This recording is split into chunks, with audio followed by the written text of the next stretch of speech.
You guys ready to go?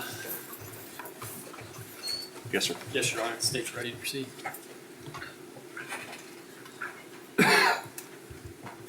All right, we're here on the State of Florida versus Susan Lorincz, case number 23 CF 2236. Give me 1 second to get this going.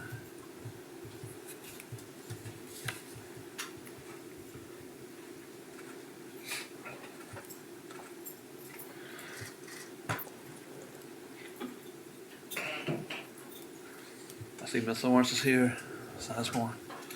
Is there any reason not to proceed to sentencing at this time? No, sir. Anything from the state? No, Your Honor. All right. State of Florida have any person they want to call for sentencing?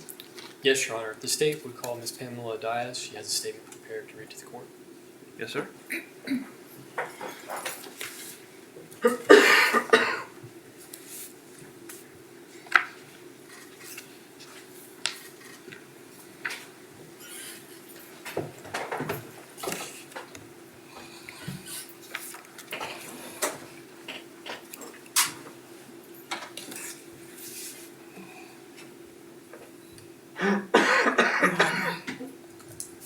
My name is Pamela Diaz. I am the mother of Ajike Owens, who was shot and killed by Susan Lorincz. I stand before you with the burden of articulating and conveying the depth of our grief and the trauma that Susan Lorincz inflicted on our lives.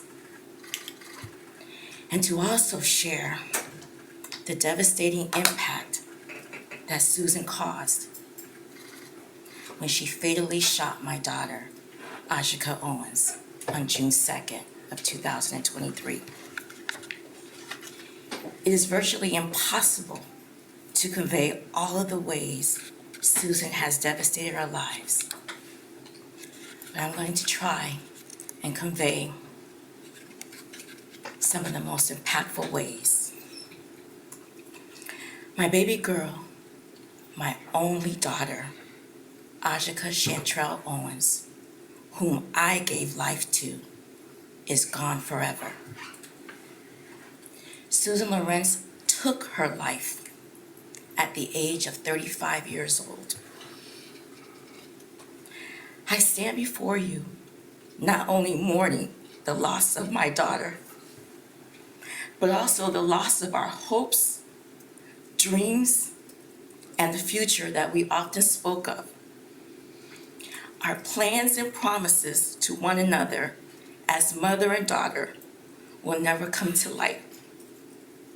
They all died the night Susan Lorincz killed my daughter. There's no greater pain than to bury your child. Mere words can never fully explain this type of pain. No one knows the heartache that I endure unless they too has lost a child in this manner. The gnawing at my heart and the unending pain keeps me up every night. I lay in bed wondering, what was those last moments? What were the last moments? What were those last moments like for Ajike when she realized she had been shot in the chest by Susan? I think about what she was thinking when she was lying face down on the ground, fighting for her life, fighting to stay alive for her 4 children. Then I think about the sheer terror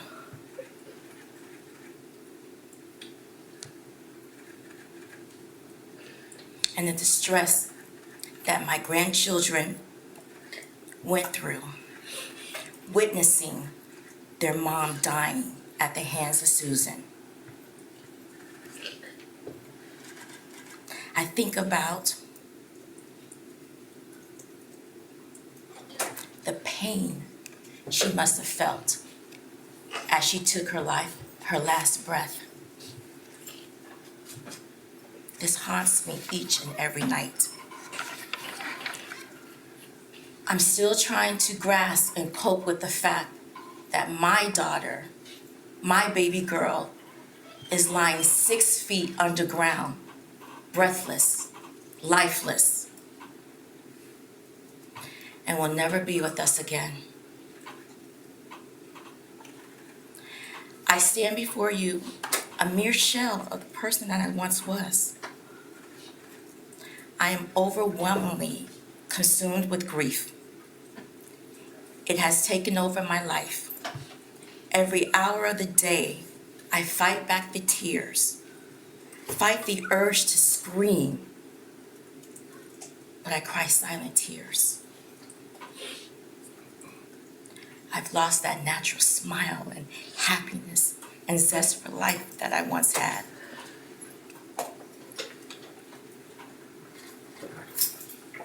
My relationships are not what they used to be with my friends and family. I feel isolated in my suffering. New relationships formed will never know the real Pam.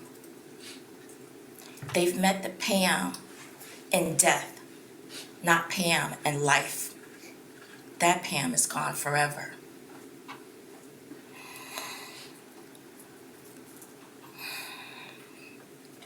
Every part of my life has been impacted.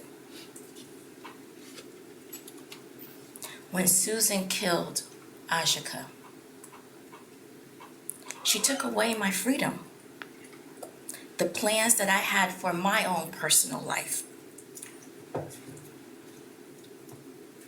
Because Ajike is no longer here, I became the sole caretaker of 4 young children, my grandchildren, whom I love dearly. I relocated from my home, from another state. I was forced to resign from a career that I loved as a flight attendant, where I was traveling the world, happy. I lost time from work, and I still struggle to maintain the ability, the mental capacity to concentrate and maintain employment.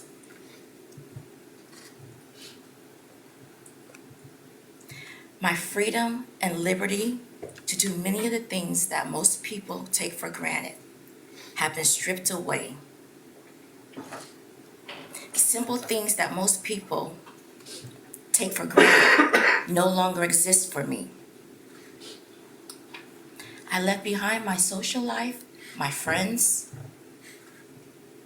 because my grandchildren needed me. They had no one, because Susan killed the most important person, their rock, their support, their constant. She took that from them. I don't get the luxury of instinctively waking up and rolling out of bed.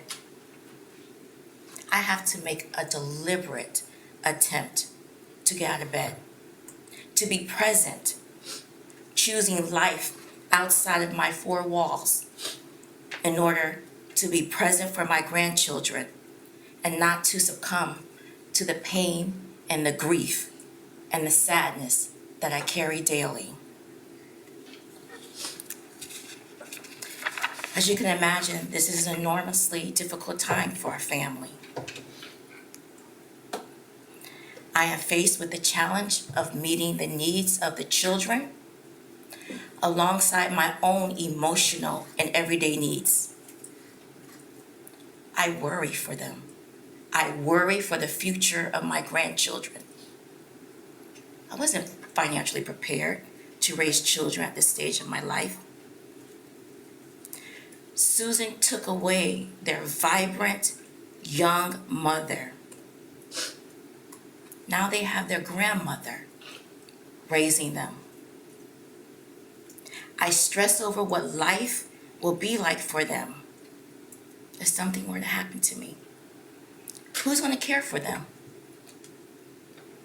Who will support them? Will they become a burden of the state? Susan took emotional and financial stability from the children. I was a lifeline for our family. I offered support. It's now me alone who has to shoulder the responsibility of their well-being. There is not a day, not an hour that I do not mourn for my daughter. But I also mourn for my grandchildren. I weep for them. Every tear from my eyes is for Titus, Africa, Israel, and Isaac. I see the pain in their eyes, even when they seem like they're happy. I recognize it because I carry that same pain. Our true essence and being of who we once were is gone forever. But we put on a brave face to face the world. But on the inside, we're hurting with a pain that will never, never go away. There is a hole in our heart that will never mend. I know this because these are the conversations, these are the talks that we have on a regular basis.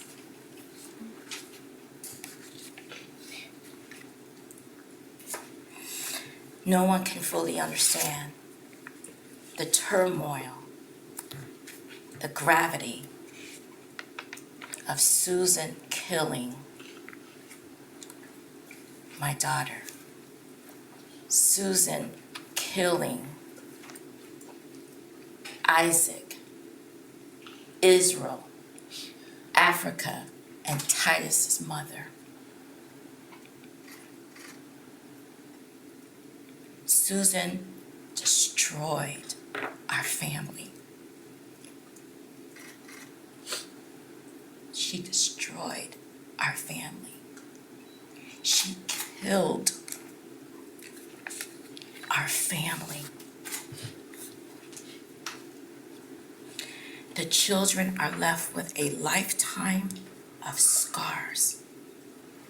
Not 5 years, not 10 years, not 20 years, not 30 years, a lifetime of scars and trauma.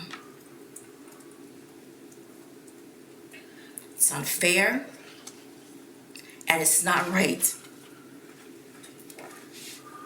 It's not fair and it's not right that these 4 babies who are still in the early years of their development have to endure such complex and massive trauma. Witnessing their mother shot and killed by Susan. The frenzy of having to go from door to door to seek help that ultimately would not have saved their mother. Then burying their mother at the ages of 3, 7, 9, and 12. 4 children, 3, 7, 9, and 12, buried their mother because Susan Lorincz shot and killed their mother through a locked metal door.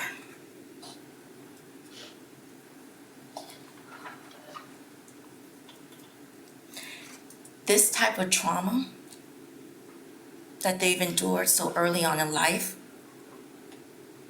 will ultimately alter the course of their future development. It already has. Everyday activities, going out to eat, going to the movies, trips to the grocery store, they all can be triggering. Whenever they see an older white woman that remotely resembles Susan, the fear, the uneasiness,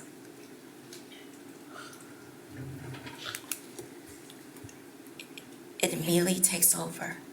They become afraid and they feel unsafe. Young children should not have to live like this. But Susan single-handedly instilled this fear and distrust of people who don't resemble them. This is the trauma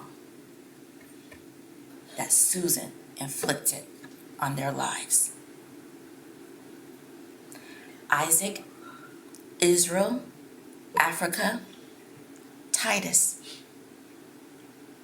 they only have 3 to 12 years of memories with their mother.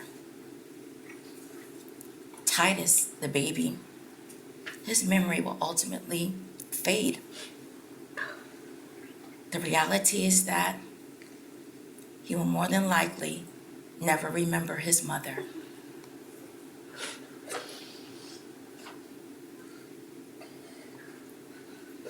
His recollection of his mom will never be of his own. It's all going to be of the stories and the memories that we share with him. He'll never remember what it was like for her to sing to him at night, for her to rub his back to sleep. It breaks my heart when I hear this sweet boy say, "I want mommy. I miss mommy," knowing she's never coming back. I miss her too. I want her back too. Isaac, Israel, and Africa, her friends, her loved ones want her back. She's not coming back. Susan took our ability to create memories with Ajike when she shot and killed her. The football mom, the cheerleading mom, the wiping of the tears mom, the kissing and hugging mom that made her kids feel better is gone forever. There'll be no more hugs. There'll be no more kisses. There'll be no more talks. No one can fill that role for the children, not even me as their loving grandmother. These babies now have to watch other kids growing up with their mothers, see them holding their hands, see them cheering them on at school events.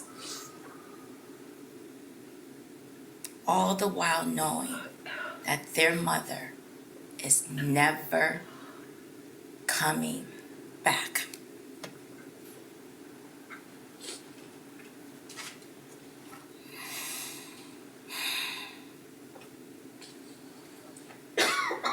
Every second Sunday in May, Mother's Day, is now a reminder of what they've lost, of what they no longer have.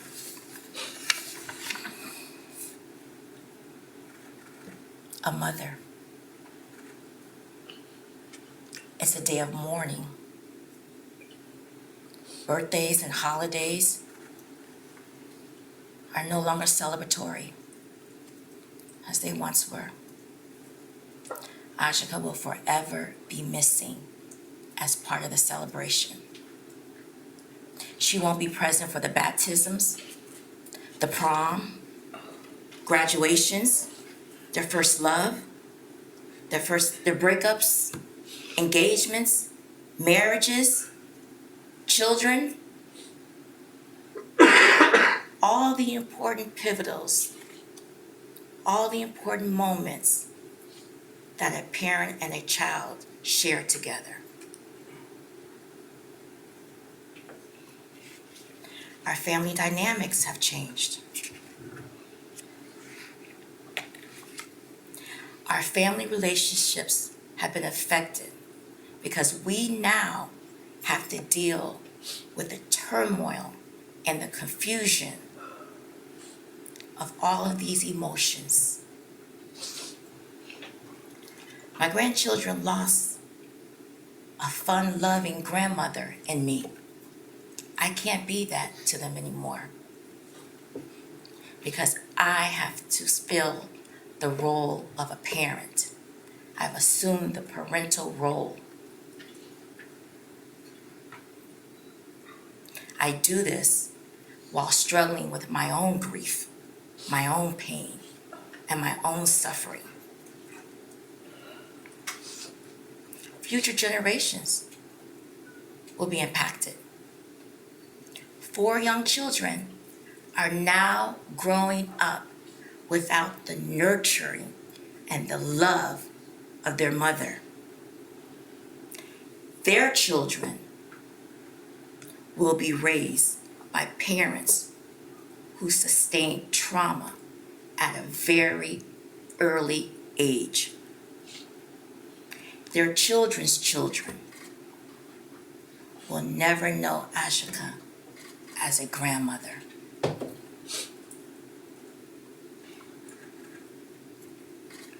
Ajike was a beloved daughter, sister, aunt, and friend to many. The loss of her life has impacted the nation. People near and far are hurting alongside the family. But most of all, Ajike was a loving and devoted mother to her 4 beautiful, innocent children. She lived and breathed being a mom.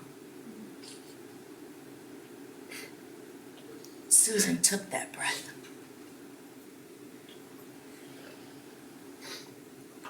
So we all know being a mother doesn't end at age 18 or 21. Children need their mother well into adulthood. But Susan's reckless act of manslaughter rendered my 4 grandchildren motherless. Sadly, Titus, Africa, Israel, Isaac have to live their remaining lives as a motherless child. A motherless child. I stand before you, not as a brave and courageous mother, not as a strong grandmother. I stand before you as a broken-hearted mother, a mother in despair who lost her daughter.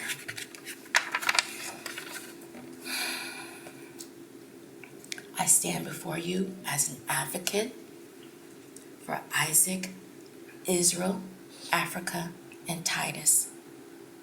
I stand before you for our future generations to come. Our pain and suffering didn't end when we buried Ajike. Our pain and suffering didn't end when Susan was found guilty of manslaughter.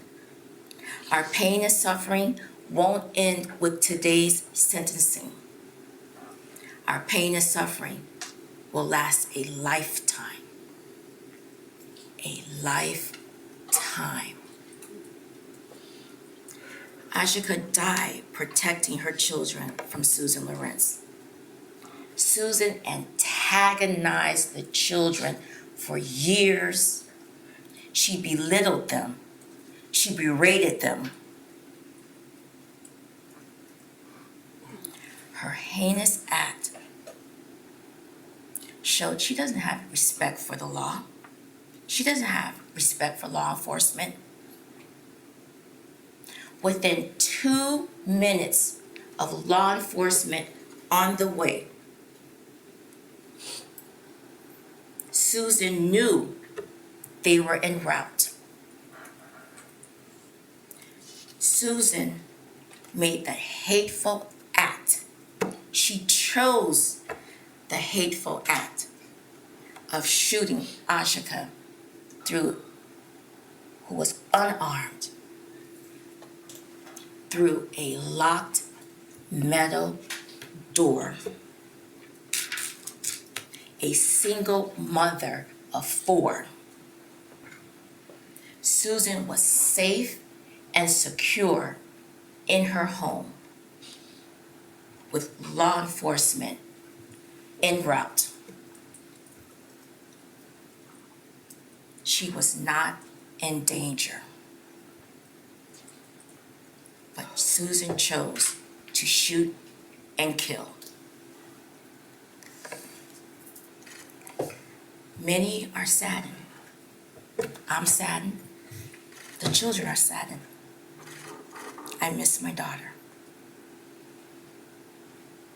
The children miss their mom.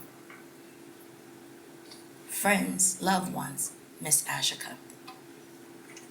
We loved her, and she loved us.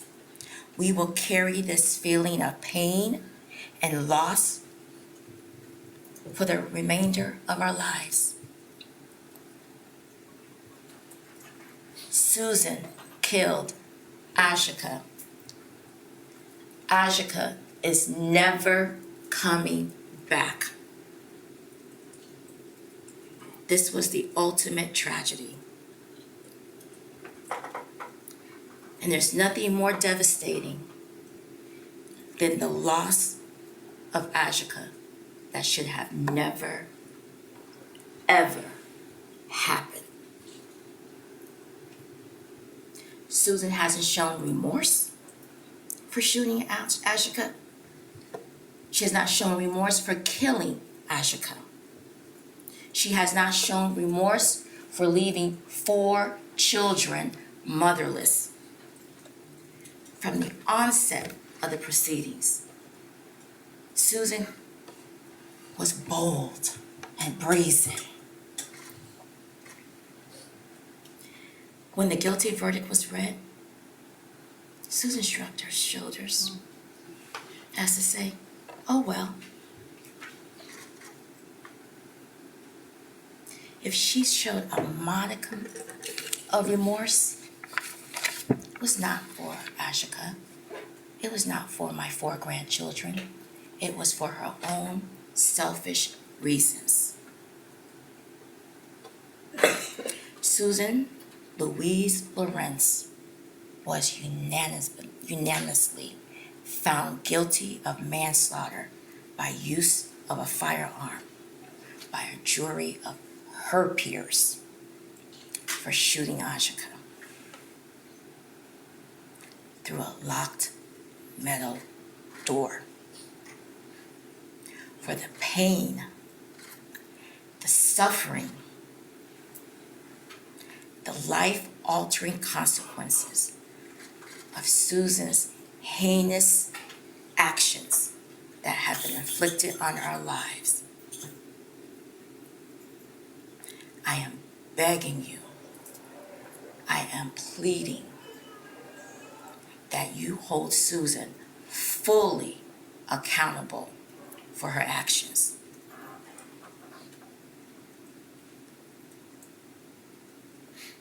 Four motherless children's lives. Four motherless children's future depend on it. Susan doesn't deserve any leniency. There is no getting back of life. Someone is dead. A mother, a daughter is dead forever. And that is the reality that we must live with forever. Thank you. Thank you very much, ma'am.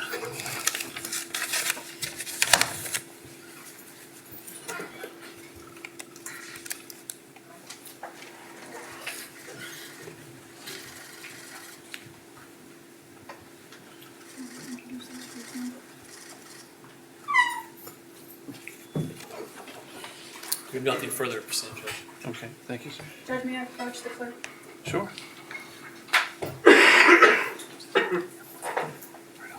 Showing Mr. Smith with and pre-marked for identification purposes only in defense A.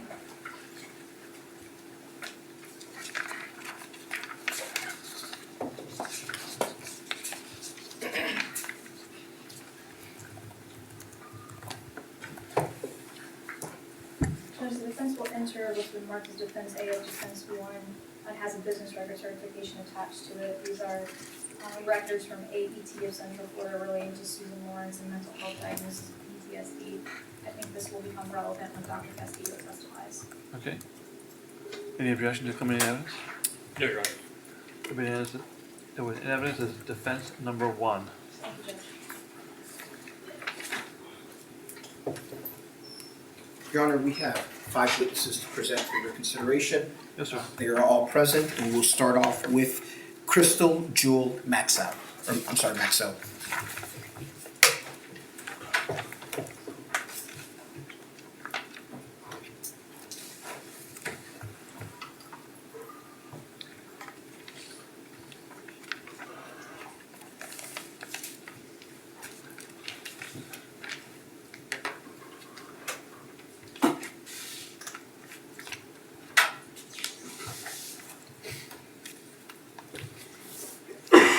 Ma'am, standing before the clerk, raise your right hand.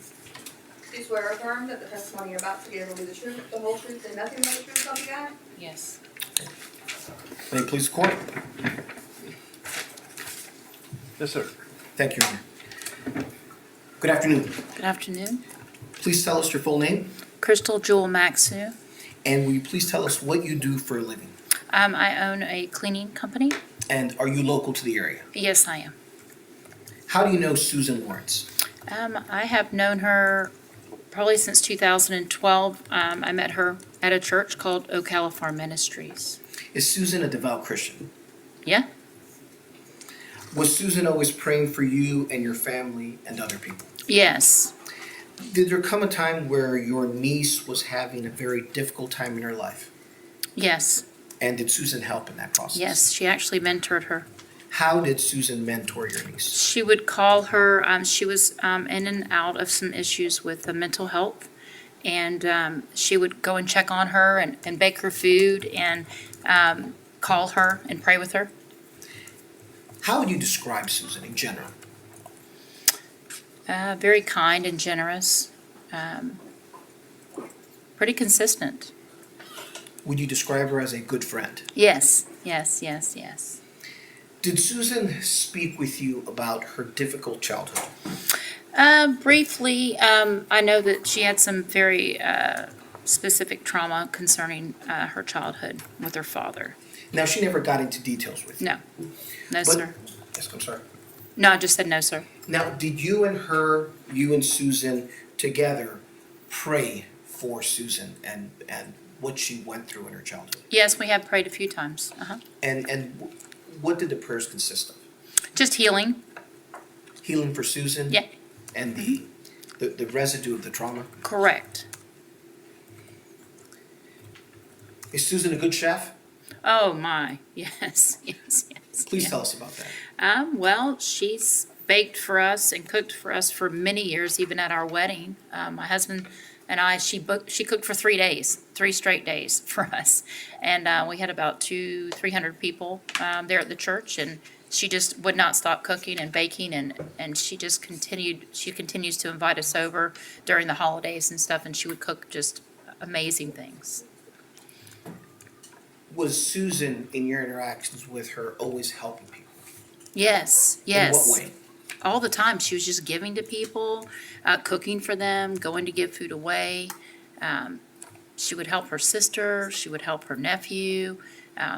She would always give me rides when I had no ride or no license, actually, in the beginning of our friendship to St. Augustine to see my mom, who was handicapped, and my children. Now, let's talk a little bit about Susan's sister. Susan has a sister? Yes. What is her name? Ellyn? And how did Susan go about helping Ellyn and her issues? Well, she took her in a few times that I know of. Was always taking care of her, always taking care of her nephew. I was there when he was born at the hospital, yeah, basically, I can't multiple places that she lives. She would always bring Ellyn with her. Now, Ellyn has a son, I think you mentioned him. His name Gabriel. is Gabriel? Yes, sir. Okay. How was Susan as a aunt to Gabriel? Amazing. She would, even at holidays and stuff, she was always buying him stuff, taking care of him, always concerned about him, always. Now, you mentioned that your family or your mom lived in St. Augustine? Yes, sir. Okay. And was it, at that point, was it difficult for you to get to St. Augustine to see them? Yes. And how would Susan help in that process? She would offer me rides. She wouldn't even take money from me. She would help me. My mom and her actually became really good friends before my mom went home to the Lord, and just was there for me. Anytime, she'd always ask me if I need rides, take me to the store. Would have never asked me for money or anything. Is it safe to say that Susan has been a good friend to you? Yes, yes, When you first met Susan, were you starting a new life here in Ocala? yes. And how were you starting a new life? I moved here from a rehabilitation home, and decided to make a decision to leave everything behind in St. Augustine and start a new life. And I started working at the Melting Pot and went over to Ocala Farm Ministries. They actually picked me up every single week for 10 months, and that's where I met her. And then she befriended me, and she was on a farm with some horses that she had, and her and her sister.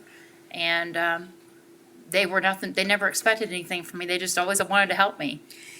In this process of you rebuilding your life and starting a new life here in Ocala, did Susan help in that process?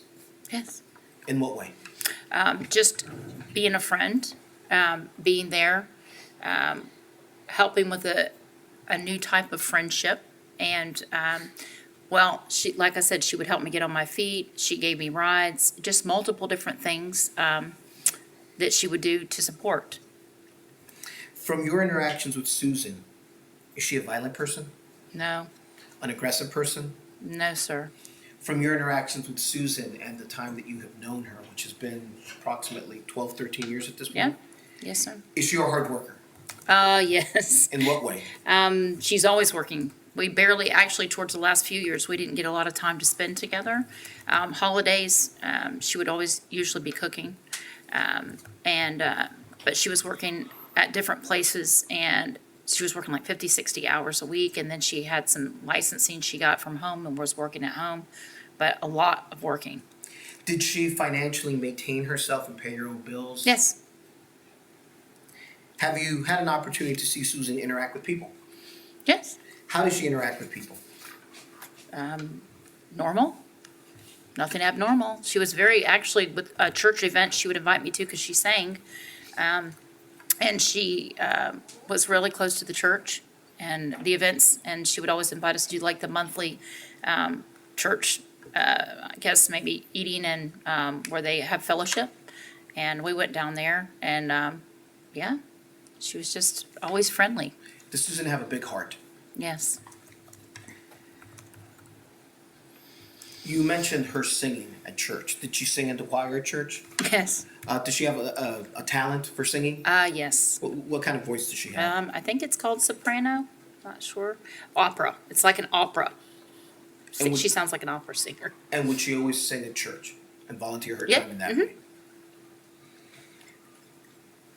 Did there come a time where Susan confided in you that she was having problems at home?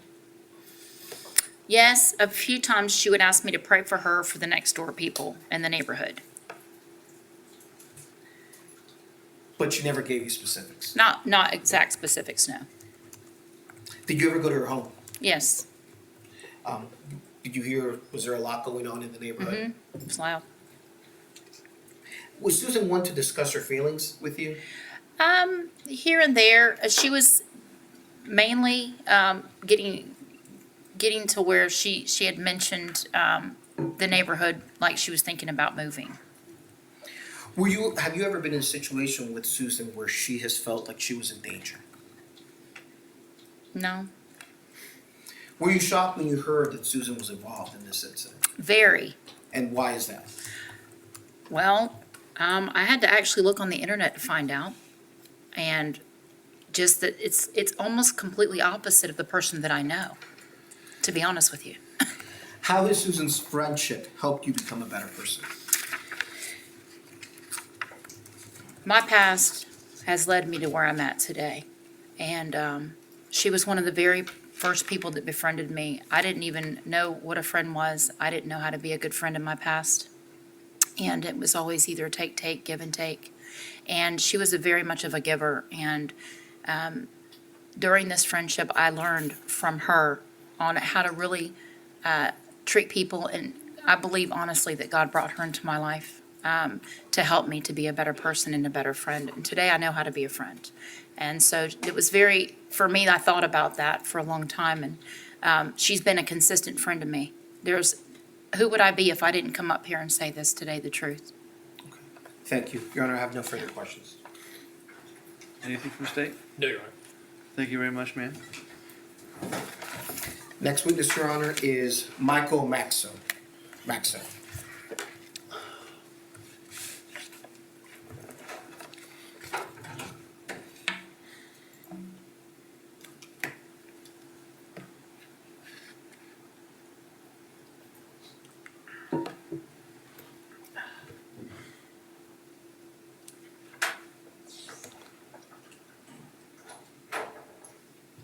Raise your right hand for me. Do you swear or affirm that the testimony you're about to give will be the truth, the whole truth, and nothing but the truth, so help you God? I do. May it please the court, Your Honor? Yes, sir. Good afternoon. Good afternoon. Please tell us your full name, Michael Antoine Maksou. and what do you do for a living? I do property removal. And do you live in the area, in the Ocala area? Yes, Now, Crystal, is that your wife? yes. And how long have you all been married? 8 years. How long have you? November 10th was our anniversary. Yes, sir. How long have you known Susan? About 8 years. Was it Crystal that introduced you to Susan? Yes, And did you all at one point go to the same church together? yes. Which one is that? Open Door Community Church in Summerfield. Okay. How would you describe Susan? She just was pleasant and kind person. Kind in what way? Just very outgoing and generous.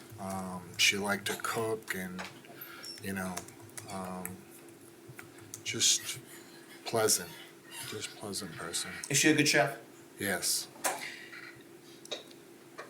Has she been a good friend to you and to your wife, Crystal? yes, we've done, a few holidays together and, you know, like Thanksgiving and whatnot, and Was Susan always helping people? yes. In what way? I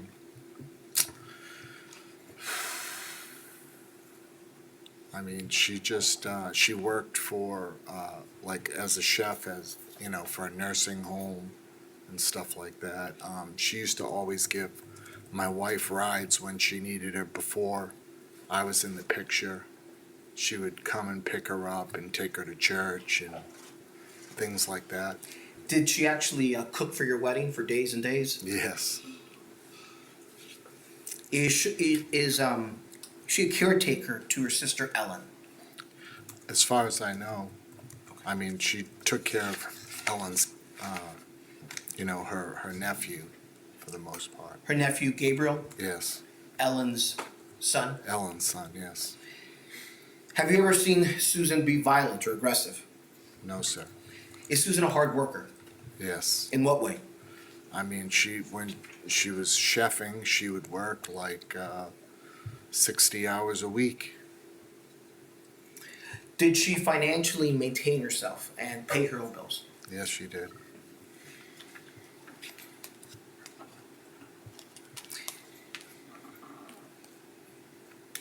Did Susan sing at the church that you all attended? Yes. What kind of voice does Susan have? She has an opera voice.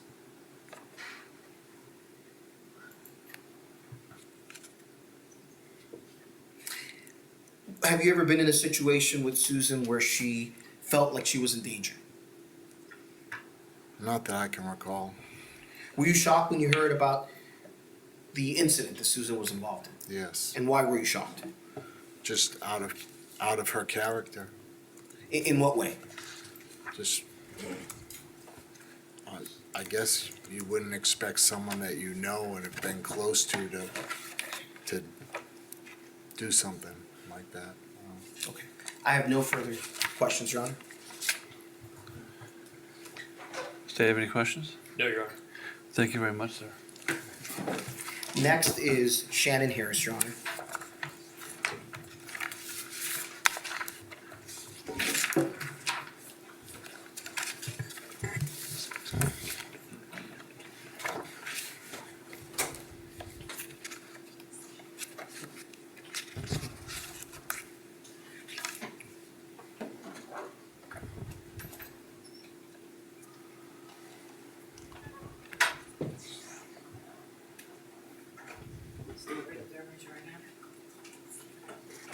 In face clerk, thank you.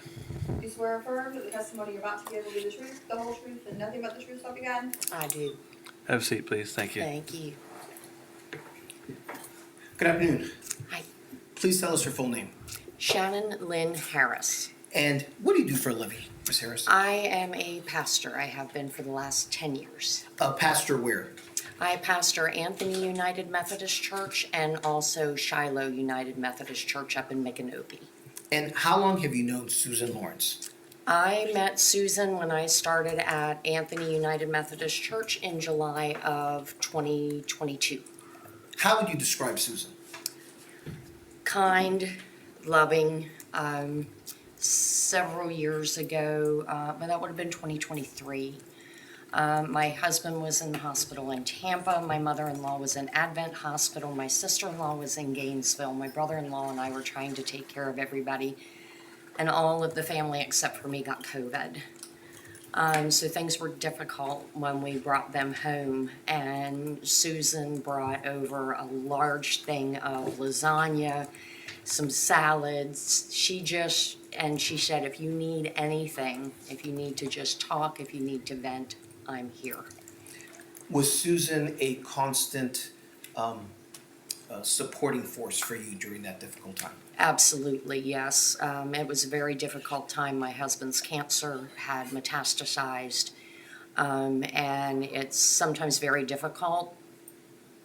Being the pastor, you don't necessarily get taken care of all the time in the ways that Sue helped to take care of me. Besides providing food and things of substance for you all to eat and drink, did she provide emotional support for you when your husband was dying? Yes. In yes. what way? Yes, she, absolutely, she would let me know that she was praying for me. On Sundays, she would make sure that I got an extra big hug. She would ask how my week was, you know, she was always concerned with, was I doing okay? And reminding me that I needed to take care of me if I was going to take care of others as well. Did Susan make this very difficult time in your life just a little bit better? Yes, yes, absolutely, because she was such a calm presence. Have you seen her interact with her sister, Ellyn? Yes. What kind of sister is she to Ellyn? Oh, she was fantastic. Ellyn faced a lot of health challenges, and Susan was always there to help her, to encourage her, to lift her up in some pretty trying times. Does Ellyn have a son? Yes, Does Ellyn's son have some issues, if you will? yes, yes, he does. And did Susan help Ellyn in taking care of her son, that being Ellyn's son? Yes. In what yes. Well, the first couple of times that I met her son at church, he was with his aunt, and He was with Susan. Yes, yes. And I didn't know whether that, I thought maybe it was either her child or a grandchild. And come to find out that she was actually his aunt, and he did so amazing with her, because he could be a challenge, particularly in service. Thankfully, the parishioners were gracious.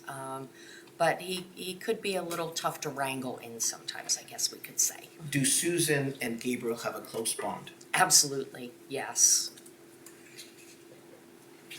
Have you ever seen Susan have a conflict with anyone? No, Is Susan violent at all? no, not that I've seen. How is she in general from what you saw with children and adults? Oh, she was great. The girls at the church absolutely loved her. She would hang out with them. We have a fellowship time after service. And Sue would frequently make goodies for that. And then she would talk to, we have 2 young ladies that attend our church. And she was always very, very good with the girls, interested in what they were doing in the Girl Scouts, and just very good at communicating with them. Have you ever seen Susan be aggressive? No, Impolite? no, Would you describe Susan as reserved? yes. In what way? She kind of kept to herself a lot of times, and it took a little bit. There was, I don't know how to describe it, maybe almost like a wall of sorts, I guess. Okay. And once you broke through that and you gained her trust, then she would be more open. But it took a little bit to get through that. Have you ever seen Susan be in a dangerous situation or a stressful situation? No, We've heard that Susan sings at church. yes, beautifully. And did she volunteer a lot of her time in doing that? She did, not only with that, but with our drive-through dinner church, which is a Saturday night a month. We serve dinner to the community. It's a free dinner. And Susan would frequently help out with making desserts for that. She would come to help us set up. She would help to serve. She also made the treats for our fellowship time after church on Sundays. So she was always serving in one way or another. If some of our elderly folks were having issues trying to figure out what insurance to get, Sue would sit down with them and help them navigate that difficult process. She was And also... Susan, I'm sorry. Yes. Susan worked in the insurance industry, right? Yes, So yes. she would help out those individuals when they had questions about what I should get, what kind of coverage I should get, things of that nature? Yes, yes, absolutely. And I have a lot of, let's call them wise folks, in the congregation that I served that really had a difficult time navigating that. And Susan helped them. She did. She would offer rides if they needed rides. We have several widows, that if they needed rides to the doctor when they weren't feeling well. So yeah, she was always involved in something at the church. Did Susan ever mention that she was having problems at home? Yes. And did she ask you to pray Yes, in regard to her problem she was having at home? she did, yes, and in particular trying to find a place to move. Okay. Anything else that you'd like to share with us regarding Susan? She just, how do I say this? I'm sorry, I'm getting emotional. I truly am shocked by what happened.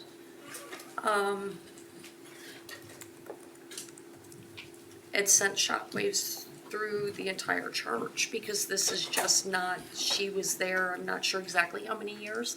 She was there before your time. She was there, yes, well before my time, and this is just not the person that we know. That's all I can say. And you actually had counselors come to the church and speak to other individuals? Yes, this was absolutely devastating. So we did bring a professional in to help people to kind of process as best as we could. Okay. Your Honor, I don't have any further questions.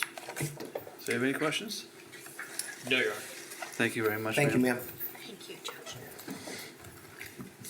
Your Honor, Ellyn Lorincz.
Yeah, right here, ma'am.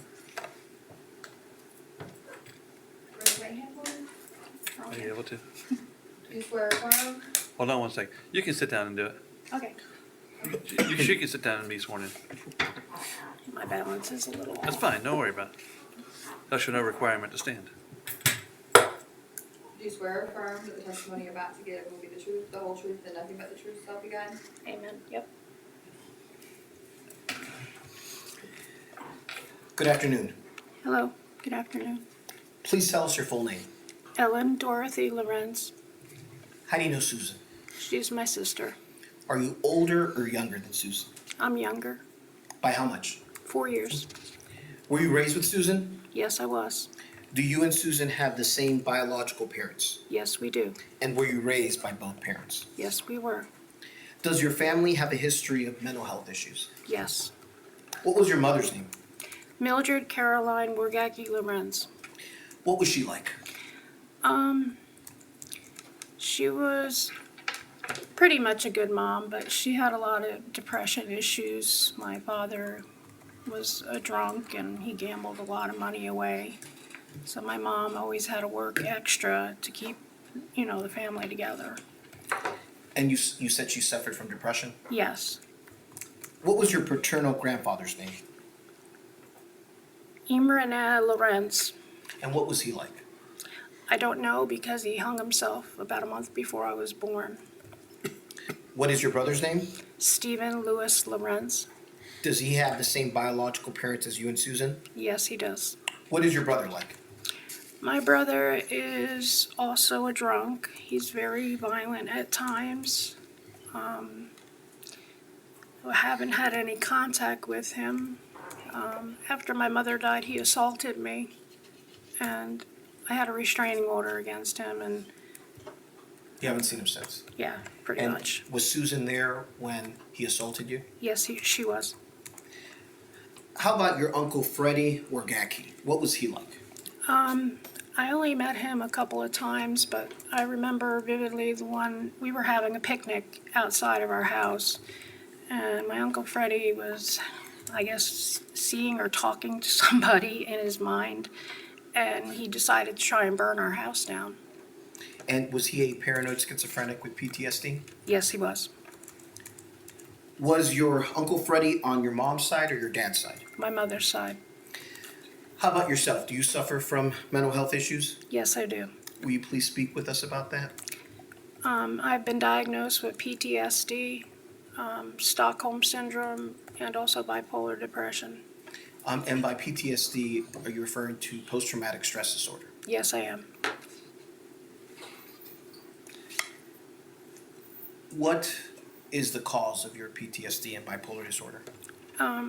My father had been raping me since the time I was about 4 years old. And he beat us a lot when we were younger, especially. What was your father's name? Stephen Lorincz.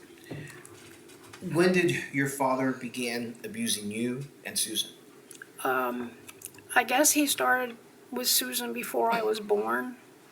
And then after I was born, he waited till I was like 3-4 years old before he started doing whatever to me. I really don't remember it because I've kind of pushed it out of my mind. And did he sexually abuse both you and Susan starting at a young age? Yes, he did. For years, did you blame yourself for allowing him to rape you? Yeah, I did. Please tell us a little bit about your father's background. My father was born in Hungary, a town called Nudvarod, and he was a freedom fighter in 1956, and that's how he ended up in the United States. He was sponsored by our Hungarian church up north in New Jersey. Was he a concentration camp prisoner? Yes, he was at one point. Was he, in addition to the sexual abuse, was he physically abusive to both you and your siblings? Basically, my father was physically, emotionally, and sexually abusive to all of us, except my brother with the sexual. Was there an instance where you and Susan were present where your father beat your brother Stephen on Easter Sunday? Yes. Will you please tell us about that? My brother had gone out partying all night, and he came home probably about 4 or 5 in the morning, and he was sleeping, and my dad wanted us all to go to church together. And my brother was like, no, I don't have to go to church. He was 18 already. And he's like, I don't have to, I'm an adult. And my father's like, no, you're getting up. And I remember him dragging him out of his room. And then they started pushing and shoving. And the next thing I know, my father was beating my brother so badly that he was unconscious. And he was still hitting him. And my sister and my mother had to pull him off of my brother. Was your father physically strong? Yes, he was a sheetrocker, and he worked in, construction, so he was very strong. Now, a few minutes ago, you were discussing your mother and saying that she suffered from depression. Mm-hmm. As a result of that depression, were a lot of the household duties put on you and Susan? Yes. In what way? We were expected to, it started off with Sue, because she was older, that she would have to come home and make food for my family. And then when my sister got babysitting jobs, and then I got to, take over the duties of cooking. And, Sue was always the one who cleaned most of the time, and she was the one who did a lot of the laundry. What would your father do to you and Susan if the food wasn't ready when he was ready to eat? Oh, he would scream and yell at us and then tell us how stupid we were, and then he'd start beating us. Would he beat you and Susan unconscious at times? He had, one occasion I can remember, had beaten me because I wanted to run. I told him I was going to run away from home because he was just so horrible. And I told him I was going to go live in New York City and find a way to get away from him. And he's like, well, you're going to be homeless in New York City. This is what they do to homeless people. And he proceeded to beat the living snot out of me to the point where we had a central heating register in the one house we lived in. And I remember waking up on that, and I was bruised all over. And he was just like, so aggressive, and he's like, see, that's what's gonna happen to you. Was your father psychologically abusive as well? Absolutely. In what way? He constantly told us that we were fat and stupid, we were ugly. I mean, just any kind of derogatory thing he could think of to call us. Was there a time in high school where you had lost a significant amount of weight and wanted to buy a dress? Yeah, I went on a diet. I went on Weight Watchers with my mom, and I proceeded to lose 100 pounds because I was 300 pounds in high school, and I went down to like 199 pounds, which was huge for me. And I was trying to get some new clothes, and my father's like, well, it doesn't matter. You're ugly anyway. Just go put a potato sack on. Was he that way with Susan as well? Yes, he was. And was Susan overweight in high school as well? Yes. Was your father verbally abusive to your mother as well? On occasion, yeah, he would tell her she's a stupid, educated dummy. That was his favorite saying. And you're a fat pig, and he would tell her to stop eating, and just nasty in general. When did the rapes begin for you? Apparently, I was 4 years old, and my sister and my mom and my brother had gone out shopping, and when they came home, my dad was holding a bath towel between my legs, and it was covered in blood. And he told my mom, that I had done a Russian split and split myself, and that's why I was bleeding so heavily. And did the rapes go on for decades? Yes, And for Susan as well? yes, Was he violent during these rapes? yes. He would, make sure he covered our mouth so that nobody could hear he would muffle our screams and such.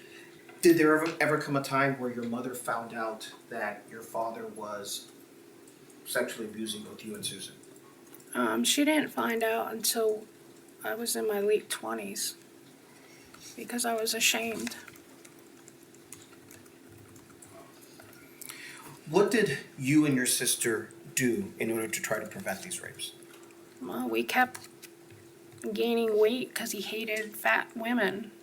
And my mom also did that too because he was just, rough with her and nasty. Was your father cruel to people outside of the home as well? Yes, he was. He had no problem, I remember one of his friends' daughter had gained some weight, and he's like, oh my God, you look horrible. You look like a stuffed pig. Just really nasty. When your father passed away, was your father asking women out at her funeral? You mean my mother? I'm sorry, when your mother passed away, yes. When my mother passed away, we had a service down here for our friends here, and he was asking women out. And then we had another service a week and a half later, and we went to New Jersey to our church we grew up in, the Hungarian church.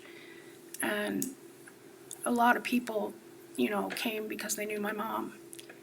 And I remember he asked the one lady, Lois, out that had been, he tried to get with her when he was younger before he married my mom. And he was like, oh, and she's like, she actually introduced her husband, who was black, and he's like, oh, you married a black man? My father was extremely prejudiced, and he's like, you're tainted now. I mean, just cruel, cruel words. Once your mother passed away, did your father kick you and Susan out of the house? Yes, he did. Has Susan suffered through a lot of bad car accidents Yes, she has. and suffered several physical ramifications because of those accidents? Mm-hmm. She also had a couple horseback riding accidents, too. Do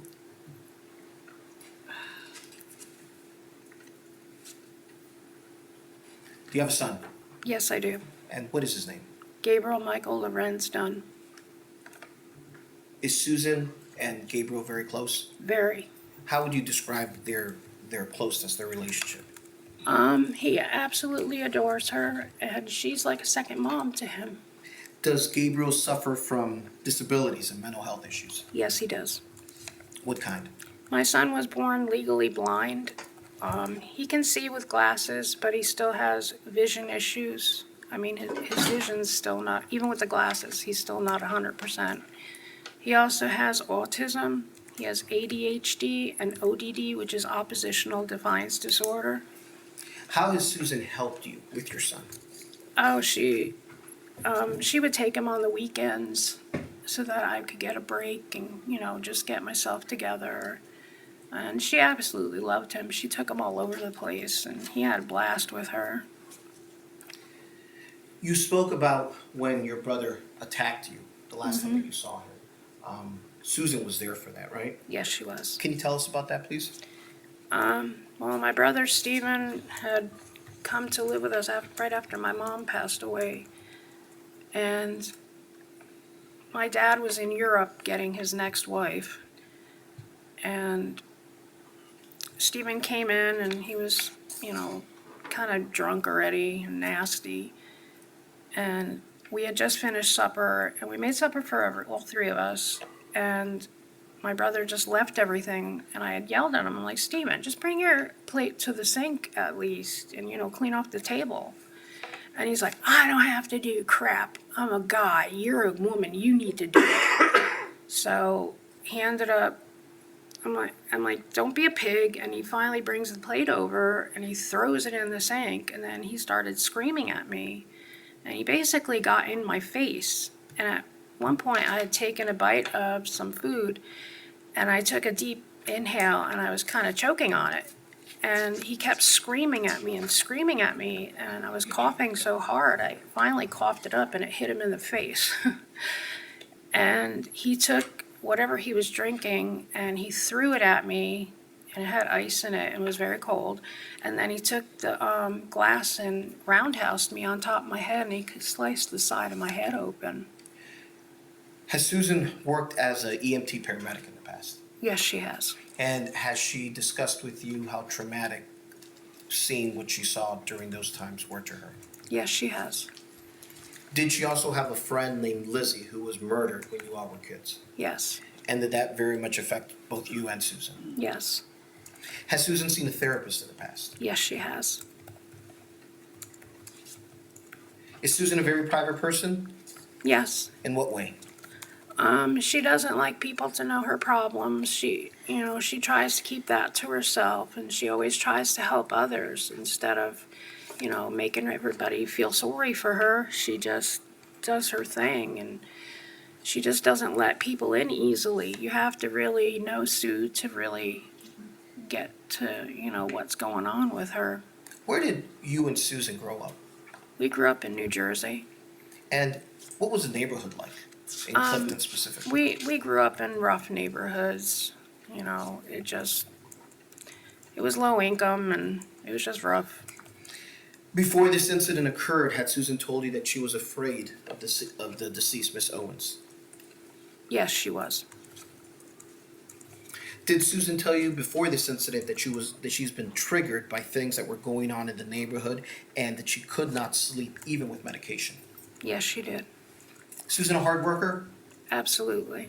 Has she always maintained herself Yes, she has. financially? She even helped me with my son, when I was short on cash. She always, made sure Gabriel had school clothes, even shoes. I mean, she was always there for me. And you all actually have opened up restaurants together, right? Yes, we have. And run them Yes, successfully. absolutely. What is your relationship like with Susan? It's great. We're sisters and we love each other. With everything that you all have been through childhood and going into adulthood, would you say you're close, you and her? Yes, very. And you still speak with her? Yes, Do you love your sister? yes. Your Honor, I have no further questions.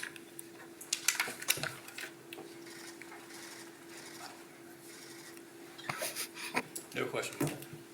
Thank you. May you're excused. Thank you very much.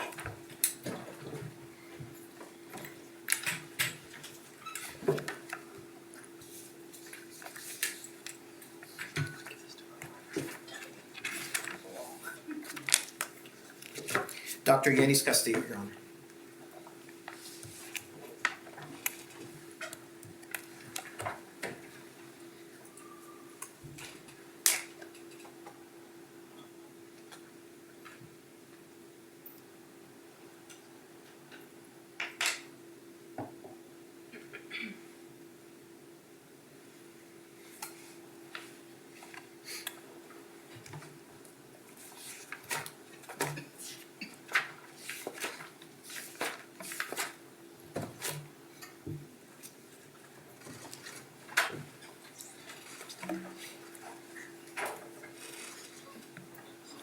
And stand face the clerk. Raise your right hand, please.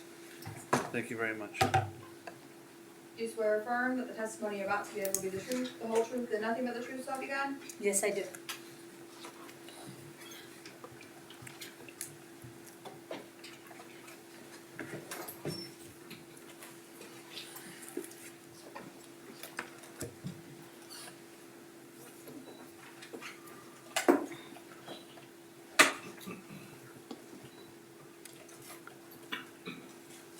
If you please put the bottle of water someplace other than, yeah, thank you. Good afternoon. Good afternoon. Please tell us your full name. Dr. Yenys Castillo, Yenys, and my last name is Castillo. Are you a licensed psychologist? Yes, I am. Out of where? I've been licensed in the state of Florida since 2015. And do you live in Miami? I do. Is that where your practice is? I practice in various states, but I reside in Miami. Will you please go over your educational background for us, please?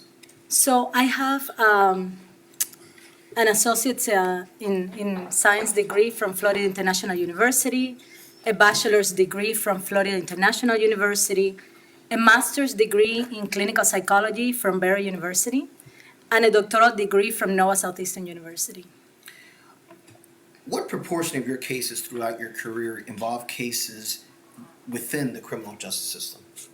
So towards the beginning of my career, I would say that maybe 20%, but now it's more like 95% of my cases are within the legal system. Have you testified as a witness who was qualified to give opinion testimony as a psychologist in court before? Yes, I have. In what capacity? So I have testified as a trauma expert, as an expert on adolescent brain development, forensic psychology, clinical psychology. How many times? Over 30 times. Both for the state and the defense? Yes, I have testified over 20 times for the defense and probably around less than 10 times for the prosecution. What is your current position? So I am in clinical, in private practice. So I do clinical and forensic psychology. I also work for a company called R3 Continuum, where I do evaluations for employment. And that means individuals who are fit for duty, or when something happens, something traumatic happens in a workplace, like a suicide, or it could be a murder, it could be an accident. I go there and talk to the employees about psychological trauma. And you also do forensic work as well, like you did on this case? Yes, in my private practice, I do forensic work, and I'm also a pro bono evaluator for Physicians for Human Rights. And you're licensed in the state of Florida? I have been licensed since 2015. Have you done any specialized training specifically in trauma? Yes, so from the beginning of my career, I was interested in psychological trauma, and I have worked with exposure-based psychotherapies. I have worked in domestic violence shelters, in the VA hospital. I also did work in a clinic for adult survivors of childhood abuse. I have also worked with children who have experienced psychological trauma. Have you evaluated and treated individuals with trauma? Yes, so I would say that a good 80% of my clients or the people that I evaluate have endured psychological trauma. Have you conducted any research in trauma? Yes, so as part of my doctoral program, I did a dissertation on the impact of PTSD and depression, the relationship between that attachment and difficulty with emotional processing. And during those 5 years, I conducted research in a place called the Trauma Resolution and Integration Program. And by PTSD, are you specifically referring to post-traumatic stress disorder? Correct, post-traumatic stress disorder. Have you spoken about trauma at professional conferences? Yes, so I have spoken at local, national, and international conferences, including the International Society for the Study of Traumatic Stress, and ISSTD for the study of trauma and dissociation, and in APA as well. Have you specifically published in trauma-based things as well? I co-author a book chapter on defensiveness, and that's mainly geared towards individuals with psychological trauma. Recently, I was part of a group that published about consensus as to what is a proper medical legal evaluation for asylum. And have you conducted any other work related to trauma or forensic psychology in general? Yes, so I usually remain part of committees. As of last year, the practice committee within the American Psychological Association, the Division of Trauma and the Division of Psychology and the Law. I also, I've also worked on the editorial aspect of it. So I was the editorial assistant of the Journal of Psychological Trauma, which is the official journal of the Division 56, which is the trauma division within the American Psychological Association. And I've done different types of editing. Recently, I did a peer review as they're trying to create a training. There was an effort to create a training for asylum, legal evaluations. Have you held any positions which involve training or teaching students, specifically in trauma? Yes, so I have taught at Berry University, and I was the clinical director of South Florida Evaluation and Treatment Center and the director of psychology there. So I was training students who were either pre-doctoral students or postdoctoral residents on how to conduct evaluation, forensic, and clinical. Have you worked specifically with legally involved individuals who have a history of trauma? Yes, so in addition to all this work, I was also the chief psychologist of the Miami-Dade County Jails.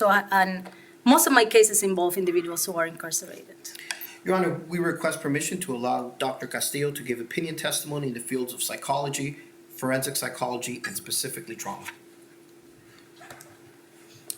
There's no objection, Your Honor. What do you mean by trauma? Like psychology of trauma or trauma? Yes, psychology of trauma, Your Honor. Okay. I'll allow her to testify and form an opinion in those areas. When did you become involved in this case? I become involved in this case in November of 2023. And I contacted you? Yes, you did. What were you asked to do? I was asked to assess Ms. Lorincz for the presence of post-traumatic stress disorder. And have you diagnosed Ms. Lorincz with post-traumatic stress disorder? Yes, I did. Okay. Can you tell us what is PTSD, post-traumatic stress disorder, in general terms? So post-traumatic stress disorder is a condition that is in the DSM-5-TR, the Diagnostic and Statistical Manual of Mental Disorders. It's a condition that requires the exposure to a traumatic event, and this event may be experienced directly by the person, it might be witnessed by the person, or the person might hear that it happened to someone that is close to her or him, or also the person can be exposed during work. So after that, people might develop this traumatic syndrome, right? And it's composed of different clusters. So one is going to be a re-experiencing cluster where individuals are going to relive the experience of trauma. So it's almost a failure to recover from this psychological trauma. The memories will come back either as flashbacks, as memories, as nightmares. There is another cluster, which is avoidance. So individuals are in pain, and there is an unconscious effort to avoid things that remind them of the trauma, or to even avoid thoughts and feelings that are reminiscent of this trauma. Also, there is part of a cluster that is an arousal cluster, and this is either hypoarousal or hyperarousal. So there's going to be a change in the reactivity of the body. And then there is another one that talks about moods and cognitions. And this is the idea that when we experience something severe, we start to feel differently about the way we view the world and ourselves. Where do you find this definition of PTSD? It's in the Diagnostic and Statistical Manual of Mental Disorders, the DSM-5. And what is that? What is the DSM-5? It's the book that we use to diagnose in the mental health field. Now, you mentioned before that PTSD can develop when a person experiences a traumatic event, right? Correct. Can you explain how traumatic events differ from everyday stressors? So everyday stressors are things that our nervous system can somehow manage. So things like divorce or financial trouble. Those are things that can be stressful, but when we're talking about a traumatic event, we're talking about something very specific. A traumatic event is something involving either death, serious injury, or sexual violence. So those three things, the specific things. So when this happens, our ability to cope becomes overwhelmed. There is this speechless horror. We cannot adapt and recover. And this is when we develop these disorders. Does post-traumatic stress disorder, PTSD, look the same in every individual? No. So when we look at those clusters that I discussed before, you will see that some individuals will have more of the arousal and more of that anger. They will be engaging in fist fights, and you will see that hyperreactivity. They might duck and cover if they hear noise. Some individuals are more on the developmental side of things, where they are going to be more sad and think lowly of themselves. So you can have many combinations, because out of the 4 clusters, you need one symptom in cluster 1, 1 in cluster 2, 2 in cluster 3, and 2 in cluster 4. So there are many combinations, and that will manifest differently. Can a person with PTSD function relatively well in society without others even noticing that they suffer from this disorder? Yes, and that kind of depends on the person and their way of coping. So if individuals are more in the re-experience side of this spectrum, and they're fighting all the time, the people might notice something is going on, but they're also like invisible signs of PTSD. So if somebody's constantly thinking about the trauma and having a flashback, others around might not notice that. If a person is having nightmares, others around might not notice that. So there are signs that are invisible, and there are others that are visible. Once someone has PTSD, what is the course of that disorder? So that depends on the risk and protective factors that the person brings with them. So most people who develop PTSD will recover even without intervention. And that is the course. But for other people, it's a lifelong disorder. And for example, when individuals suffer trauma in childhood, that's a poor prognostic factor, or that is going to be a bigger risk factor for developing PTSD. Before we get into PTSD itself, can you tell us how the normal stress response works? In other words, how do we inherently respond to stress in the absence of PTSD? So our bodies are wired to survive, and that is through different brain structures and through different powerful stress hormones and substances. So what happens is that we have within our brain what we call the low road, and that means we respond very quickly to stress when we encounter something scary. There is a structure in the brain that we call the amygdala, but it's like a smoke detector. And when that signals that there is danger, there is a cascade of processes that makes our bodies get stronger and quicker. So for example, if we are in the woods and we encounter a predator, we would experience a surge in adrenaline, and that would mean that we're gonna get stronger, more focused. The blood is gonna rush to the organs that it needs to rush. We're not gonna be experiencing digestion in the moment. It's almost like we're wired for survival, right? And that is what we call the low road. And that is very automatic. We don't really control that. There is another road, which we call the high road, and that is the prefrontal cortex, the part of the brain that engages in consideration, in planning. So when we encounter danger, actually, that part that is engaging in planning comes and says, okay, there is no danger. Even though like you feel this alarm, your heart is beating really fast, everything is safe, right? What happens in PTSD is that in essence, there is an overdrive of that fire alarm of the amygdala is very overactive. And the part of our brain that considers options, that thinks, that tells time, collapses. Actually, during PTSD, there is a part of the brain that might collapse in such a way, we call it like the prefrontal, part of the prefrontal cortex, where we cannot tell whether something happened in the past or something is happening now. And that's why we think individuals have these flashbacks, these intrusive memories where the person thinks, I'm experiencing this right now. How does trauma impact a person physically? So it's very important to know that psychological trauma is deeply biological, and that trauma comes back sometimes not only as a memory, but as a reaction. So individuals with psychological trauma will be oversensitized for danger. And that is what's going on in the body. The amygdala is hyperactive. The smoke detector is going on and there is a false alarm. So there is a hyperarousal. The person might become very hypervigilant, tense up. And these are all things that are happening within our body. One of the things that happens is that at the end of this stress response, cortisol, which is a very powerful stress hormone, has to send a signal saying it's time to stop the stress response and go back to normal, rest and digest. And that doesn't happen in PTSD. We think that the person is experiencing these surges of anxiety in their body.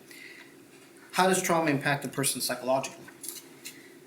So psychological trauma does different things. One is psychological trauma is going to attack what we call the attachment system, which is that bond that we have with our loved one, and that gets internalized in our personality. That's why when we are really afraid, we want our parents there, right? So when we experience psychological trauma, we start thinking, I'm damaged, I'm no good, I don't have a place in the world, and other people are not going to be there for me. And that's the attachment system, that sense of safety and security. It also makes people hyper-focus on threat. So they will see somebody crossing the street and they will think that this person is going to attack me. Sometimes that fear is not really rational, but it's part in the way that it changes us psychologically. We may avoid things, we may feel disconnected, damaged, like we're not part of this world. How does trauma impact a person socially? So individuals with psychological trauma might start to self-isolate. They don't trust people. Their trust is shattered. So they have difficulty with intimacy and with telling people their problems and seeking that support, which is very important for recovery of psychological trauma. They may perceive other people as aggressors, and they're going to have trouble with strained relationships because they might not develop those social skills. How does psychological trauma interfere with healthy psychological development? So we now know that the brain is a social organ, and that means that the brain needs relationships to function properly and to develop properly. The brain develops from simple to complex. So in order for me to modulate my reactions and to modulate my emotions, I need to understand what they are, right? And in order for me to develop that skill of regulating my feelings, I need another nervous system. The child is born without any idea as to how he can regulate his distress, right? They're very reactive. They have a lot of cortisol going on. The child depends on the mother or the caregiver to regulate himself or herself. And then we go from this co-regulation to self-regulation. So we develop those skills. When psychological trauma happens while the brain is still developing, it's almost like leaving a footprint on the wet concrete. We don't develop those skills because that's the time that we're supposed to be developing social skills, emotional skills. So you will see individuals who come to therapy as adult survivors of childhood trauma, and they don't know how to manage their money. They have difficulty with establishing a long-term relationship. They have difficulty keeping a job. They have different difficulties because it impacted their development. Going back to Susan specifically, you said you were asked to assess whether she had post-traumatic stress disorder. Correct. Did you speak with Susan specifically? Yes, I did. And how many times? I spoke to her 5 times. For how many hours in total? 11.8 hours. What were your clinical observations or findings about her current mental state when you spoke with her? When I saw Miss Lorincz, she was psychologically stable. She was worried. She was anxious, especially about her sister and her sister's son. During the last times that I saw her, she was in a darker mood, and she was talking about the victim in this case. She said that has overtaken her thoughts even more than her case. Miss Lorincz was cooperative with me, but I also sensed that she had difficulty about talking about certain things. She's a very private person, and she's really not used to talking about this very painful thing. She's very ashamed of having been the victim of psychological trauma. Even though it's not her fault, she has internalized that guilt. And she didn't want to talk too much about her relationships and things like that. And you could tell that she was getting fatigued towards the end of the sessions. And she's like, when are we going to be done kind of thing, because she was experiencing pain. Was she very remorseful in regard to Miss Owens and her passing away? To me, she expressed, especially in the last 2 times that I saw her, that when she looks at this rationally, right, she said to me, I now realize that she was like a mama bear, taking care of her kids. And that's how I see her now. But that's not what I saw that day. And this is terrible. So she expressed that to me very remorsefully. Did you speak to anyone else who knew Susan personally? Yes, I did. And you reviewed several records in this case, correct? Yes. And we don't have to go through all of them. Did you administer any psychological measures or tests? Yes. Okay. And let's start off with, when you assess someone for PTSD, do you limit yourself to a list of PTSD symptoms, or do you assess other aspects of the person's life? I assess other aspects of the person's life because PTSD doesn't occur in a vacuum. So I want to look at also what are some risk factors that the person had and some prognostic factors. Okay. And is going through the history of the family of the person that you're evaluating important? Yes, it is. And why is that important? So we know that things like anxiety and depression runs in family. We also know that from generation to generation, trauma gets passed down through different mechanisms, right? And we don't totally understand all the mechanisms, but we know that even, for example, with children of Holocaust survivors, that the children might experience symptoms when they have never been exposed to trauma. So we're looking at the transgenerational dysfunction and how that shapes a person's choices. What did you learn about Susan's paternal family that helped in your analysis of whether she suffers from PTSD or not? So Susan's grandfather, his name was Stephen Lorincz. They have different pronunciations, the grandfather and the father. Was born in Transylvania. She indicated that at the time that was part of Hungary and it was occupied by Russia, and that he lost his lands. And when he lost his lands, he became severely depressed, he began drinking, and he ended up dying by suicide. This is her grandfather. Before that, he had been physically abusive towards Susan's father. The father leaves home at an early age, and he ends up in a concentration camp at around age 12 or 13. Susan's father, Stephen Lorincz as well, he ends up being raped in the concentration camp, tortured. He still had marks in his back, and he had a tattoo indicating that he had been a prisoner number. What did you learn about Susan's maternal family? On the maternal side, there is a Polish descent there, and she indicated that most of the males on that side of the family struggle with some sort of substance abuse issue. They discuss an uncle named Uncle Michael, who was very aggressive.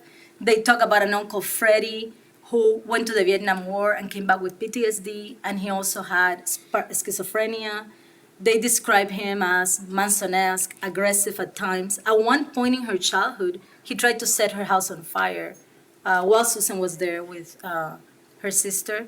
And on the mother's side, the mother was one of 6 children. She lost her father early, and there is reports that she was sexually abused by some of her brothers. And her mother was depressed as well. Her mother, both Ellyn and Susan indicated that their mom was depressed, was very overweight. She weighed over 300 pounds, and she wouldn't do much. She would sit there and be depressed. Why is this family history significant to you as a psychologist? Well, one of the things is this damage that goes from generation to generation, this impairment in the parents. And then we'll see how Susan's father becomes an aggressor towards her and the sister and the brother. And then as well, this idea that they're not going to be protective of her and they're actually going to be the biggest source of her trauma. You spoke to Ellyn Lorincz, Susan's sister. Yes, I did. What information did she give you about herself that was significant in your analysis on Susan Lorincz? So Ellyn indicated that she struggles with PTSD, with depression. She has done a lot of work, but she still struggles a lot with mental health issues.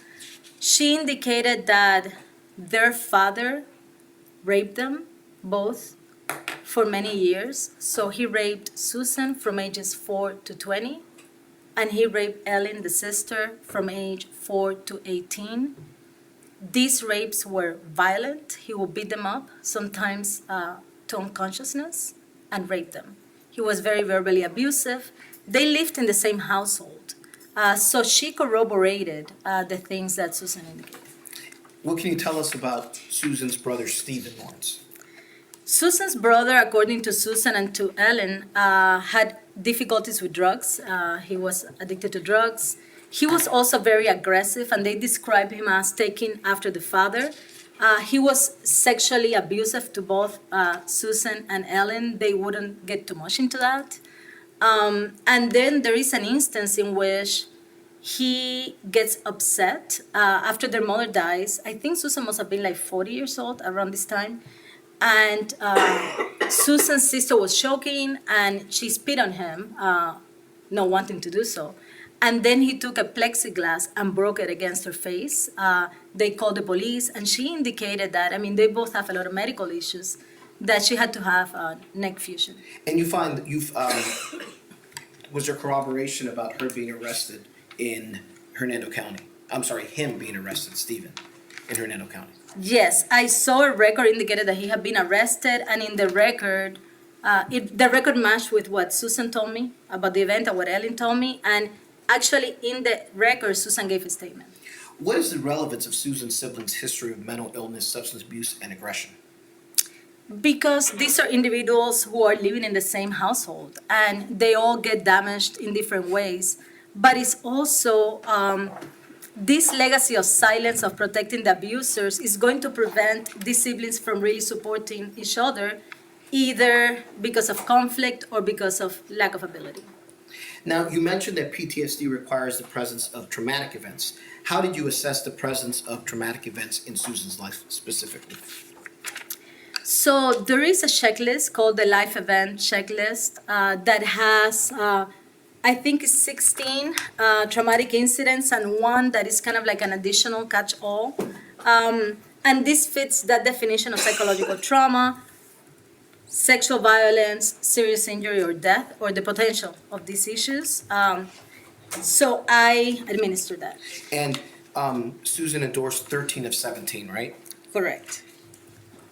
And you mentioned before that, now is the purpose of LEC-5? The leg 5. Leg 5, thank you.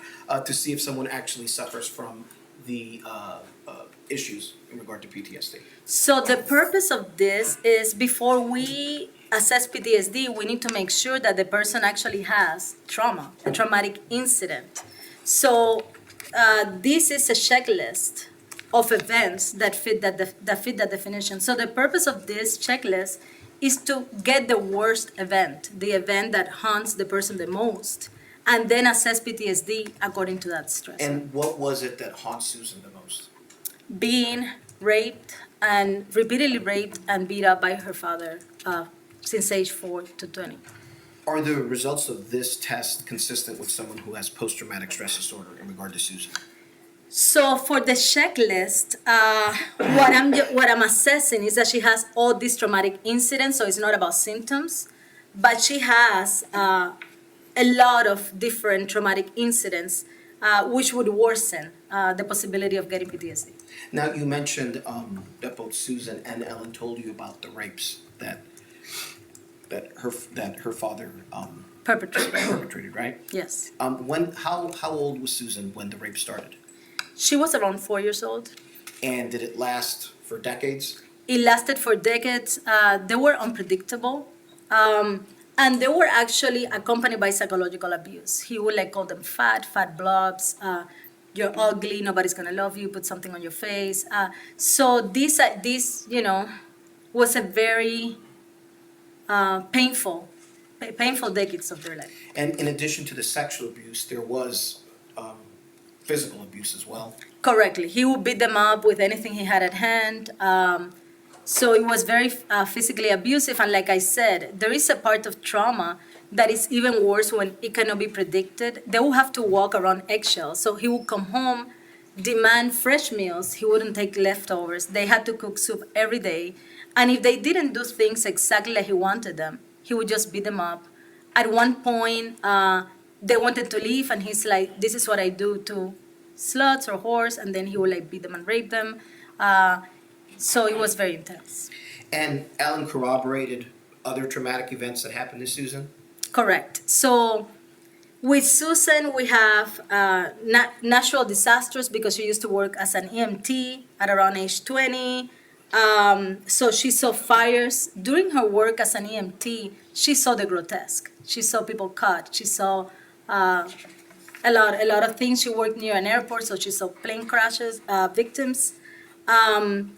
She's had a lot of car accidents that would fall under the definition of psychological trauma as well. So she's had a lot of knee surgeries as a result of that, and spinal surgery. She's fell from a horse. She's fell at home. She's fell on the street. One of the worst events that she described was her mother dying from a condition. Mesothelioma? Yes, yes. And part of that is this idea that the reason the mom acquired the disease is because the father was exposed to asbestos, and they will have to shake his clothes. So Susan and Ellyn have also been exposed to asbestos because of this. So there is a big fear that they might develop this because this is something that may lay dormant. Did you find records where Susan reported these traumatic incidents to other individuals? Yes. So prior to this, the only records I have is like the Ocala records where there was a diagnosis there, right? So I didn't see medical records where she disclosed this before, but when she was arrested, they asked her very pointed questions about, have you ever been robbed? Have you ever been sexually abused? And she gave the same answers about her traumatic incidents. She had a friend who was murdered. She mentioned that. And the friend was kidnapped and raped and left to die. And there was a lot of screaming. So like, to her, screams are triggering for her. She mentioned that to the police. She mentioned to the police having been beat up by a boyfriend. She mentioned having been sexually abused, having been robbed. So yes, she did mention some of these things. Some of those traumatic incidents are also in the Marion County jail records, which are in evidence, correct? So yeah, so in the Marion County jail records, when they asked her, she reported incidents as well, and she also reported post-traumatic symptoms in those records.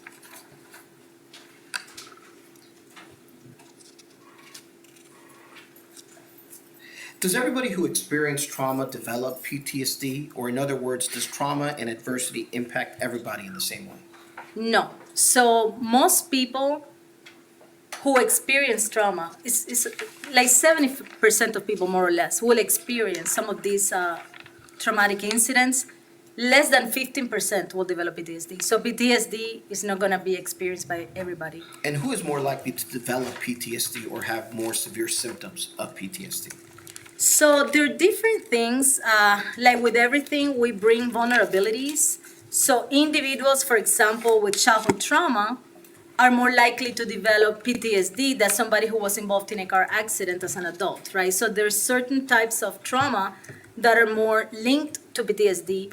It also depends on a person's things that happen before the trauma, things that happen during the trauma, things that happen after the trauma. So there's many factors.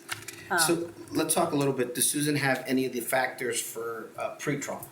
Yes. So pre-trauma factors are things that happen before you're exposed that matter. So for example, female gender, having a history of childhood adverse events, low socioeconomic status, and that idea that various family members have experienced trauma. You mentioned that women carries a higher risk for PTSD. Why is that? We think it could be because women are more exposed to sexual trauma. We don't know for sure, but that's something that we're thinking about in the field.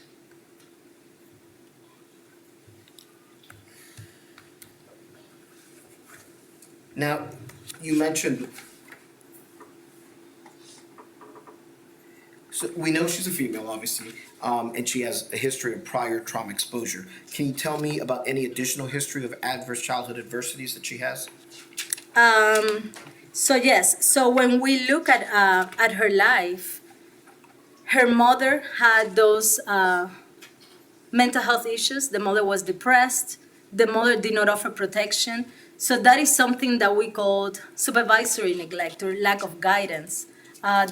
Susan indicated that her mother's attitude was like, if you can read a recipe. So kind of like they had to serve their father, and the mother would not protect them from the physical abuse that she knew of. There is a time when Ellyn was around 14 years old, and she tells the mother what happened to her, and the mother didn't believe her. And at this time, Susan was out of the house, and she remembers that as a betrayal. So this idea that the mother had these issues is part of her childhood adversity. Also, the father has had mental and personality problems. He was extremely violent and aggressive and verbally abusive. They indicated that at one point he made fun of somebody from outside the family, a young girl, and she ended up dying by suicide. So he exposed her to domestic violence and things like that as well. There are like also multiple forms of neglect. Not being taken to the doctor for regular appointments, not being fed, not being taken care of. So Susan and her sister had to cook, had to fend for themselves. And in addition to the physical and sexual abuse that's covered, obviously there was psychological abuse, correct? The psychological abuse was a big part of it, and there is a point in which Susan has to make a lot of adaptations in her personality. She wanted to please her father, so even as an adult, she would try to give her father gifts or to hug her father. And it might seem irrational unless you have a trauma bond, a bond where this person that is a source of your trauma, you also depend on this person for love and acceptance of your personality. The father also told her, you cannot go to West Point Academy, even though she had passed the test and all of that, because you should be a secretary. And that may seem also irrational. Why would she do what the father wanted? But she did for a long time. Now, yeah. you mentioned that Susan also has a history of neglect Correct. throughout her childhood, right? Correct. You mentioned having a previous mental disorder as a risk factor as well.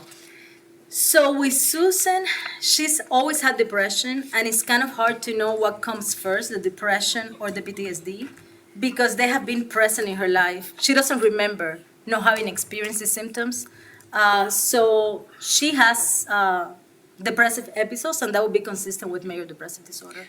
How about her being raised in low socioeconomic status? How would that affect her? So there is a very real way in which she lived in very poor neighborhoods where there was a lot of crime. So she was victimized herself. There was a time where someone broke into her house and stole their belongings. She's been held at gunpoint. And also she's seen the grotesque in the neighborhood as well. She's seen criminal events. She's hearing stabbings and shootings. So they always lived in low socioeconomic status neighborhoods. Now, let's talk about peritraumatic factors. What are Yes. peritraumatic factors? Peritraumatic factors are things that happen while the trauma is happening. And this is the most predictive. These factors are the most predictive in terms of how individuals will respond to trauma. Will they develop PTSD? Will they have poor prognosis? Will they have greater symptom severity? In Susan, what peritraumatic factors does she have that indicated to you that she would likely develop post-traumatic stress disorder? So when I look at the DSM, looking for these factors, she had all of them. Greater severity in terms of intensity and frequency. So individuals who experience trauma that is severe and that happens for several years, have a higher likelihood of developing PTSD. She has that. Greater perceived life threat. So perceiving that you're going to die while you're undergoing this trauma, we know that survivors of rape experience this idea that I'm going to die. Also, the father said literally, I am going to kill you if you resist or if you tell anybody. The feelings of helplessness, uncontrollability while the trauma is happening, she experienced that as well. Also, greater proximity to the trauma. People who experience the trauma themselves have a higher likelihood of developing PTSD than people who observe the trauma happening to someone else, for example. Also, the idea that the trauma is interpersonal. And then the dissociation. So the dissociation is that when individuals experience psychological trauma, sometimes they dissociate. There is a disconnect. Dissociating means there is a disconnect either with your emotions, with your memories, with your reality. Dissociation means I'm not going to be there when it happens, right? So Susan indicated that when her father was raping her, at the beginning she screamed. But when he threatened her, she just lay there and she could see herself from the outside as if this rape is happening to someone else. And that's what we call dissociation, and that has a higher risk of PTSD because then individuals begin dissociating as a matter of coping. And the last one was this interpersonal trauma. When a trauma is an act of God, what we call an act of God, so a natural disaster, a human didn't create that trauma, that can be less traumatizing than when the act is perpetrated by a person, what we call interpersonal trauma. So interpersonal trauma is linked to a higher incidence or higher risk for PTSD. What is complex trauma, betrayal trauma, and toxic stress? So this is all part of this interpersonal construct. Complex trauma talks about when individuals experience psychological trauma for repeated periods of times by caregivers who are supposed to be there to love them during the developmental period, during childhood. That might result in a more complex symptom profile that goes beyond what you would call regular PTSDs. These are individuals that have developmental challenges. Betrayal trauma indicates that when trauma is perpetrated by someone, by the institutions or the caregivers in whom we're supposed to trust, then our trust might be shattered. One interesting thing about betrayal trauma is that individuals and society might deny aspects of this trauma, and Susan had to deny aspects of the trauma to want to hug her dad and take care of him in his older age, right? Or take care of her mom. And toxic stress is this idea that when children undergo trauma without any support, their development, the way they think, the way they function might be impacted as well. What are post-traumatic risk factors? Post-traumatic risk factors are factors that happen after the person experienced the trauma and that are associated with worse prognosis or with higher likelihood of PTSD. And does Susan have that? Yes, so she had low levels of social support, exposure to ongoing stressful events, and exposure to new traumas. So, and part of that low levels of social support is interesting because Susan has friends, and Susan has had romantic relationships, but she doesn't disclose her pain to her friends. She's very ashamed. She doesn't want to be a burden. Part of her might believe that people cannot help her. So she has self-isolated, and that's part of that traumatic effect. How about exposure to ongoing stressful life events? So she has experienced multiple stressors like the ones I discussed in the Leg 5, being assaulted, she was also sexually assaulted by a landlord when she was a young person, a young child. And that was happening actually while she was still being abused by her father. She was about 9 years old when she's sexually abused. And another post-traumatic stress factor is having medical issues, correct? Yes, so having medical issues has been a big problem for her. It's very interesting because sometimes you will see that individuals who experience trauma, sexual trauma, will gain weight. I mean, consciously or unconsciously, many times unconsciously, to become less attractive to their rapist. And we know that the father said that he didn't like overweight women, right? He called them derogatory terms. So both her and her sister gained weight to avoid these rapes. And they developed medical conditions as a result. They both went gastric surgeries, and Susan had multiple surgeries to correct problems that happened during these gastric surgeries. So she's had accidents, falls, gastric surgeries, knee surgery, spinal surgery. She has chronic pain, so she's infirm in many ways. Has she been exposed to new trauma as well? Yes. So, like I said, she has the trauma happened during this until age 20. When she's older, she's also beat up by one of her boyfriends, and she also lost her friend Kalina when she was a child, her best friend, who was kidnapped and killed, and that was a big thing for her. I think she talked to me about that the first session, and she cried about this, like it was very rough for her. She also talked about another student who died in a car accident, and she also cried during that time. So she has experienced multiple events. And the death of her mother, dying from mesothelioma, that was very traumatic to her. It was traumatic, it was stressful. So we may not consider something traumatic if the death is natural, but there is a belief in their minds that the father exposed them because he was not careful enough. So kind of like the ultimate thing. And when the mother was dying and she was taking care of the mother, the father didn't want her to have pain medication. He was very abusive to her verbally as well, and once physically. And he was withholding medication from somebody who's dying in pain. And also, once the mother died, it was very traumatic the way the father kind of kicked them out of the house. So after the mother dies, the father had a mistress who was actually the wife of his brother. And he brought her from Hungary and married her, and told Susan that her sister was not welcome in the house. So Susan left the house as well. Now, after you assessed Susan's history of traumatic incidents and traumatic risk factors, did you also give her a psychological test by the name of CAPS-5?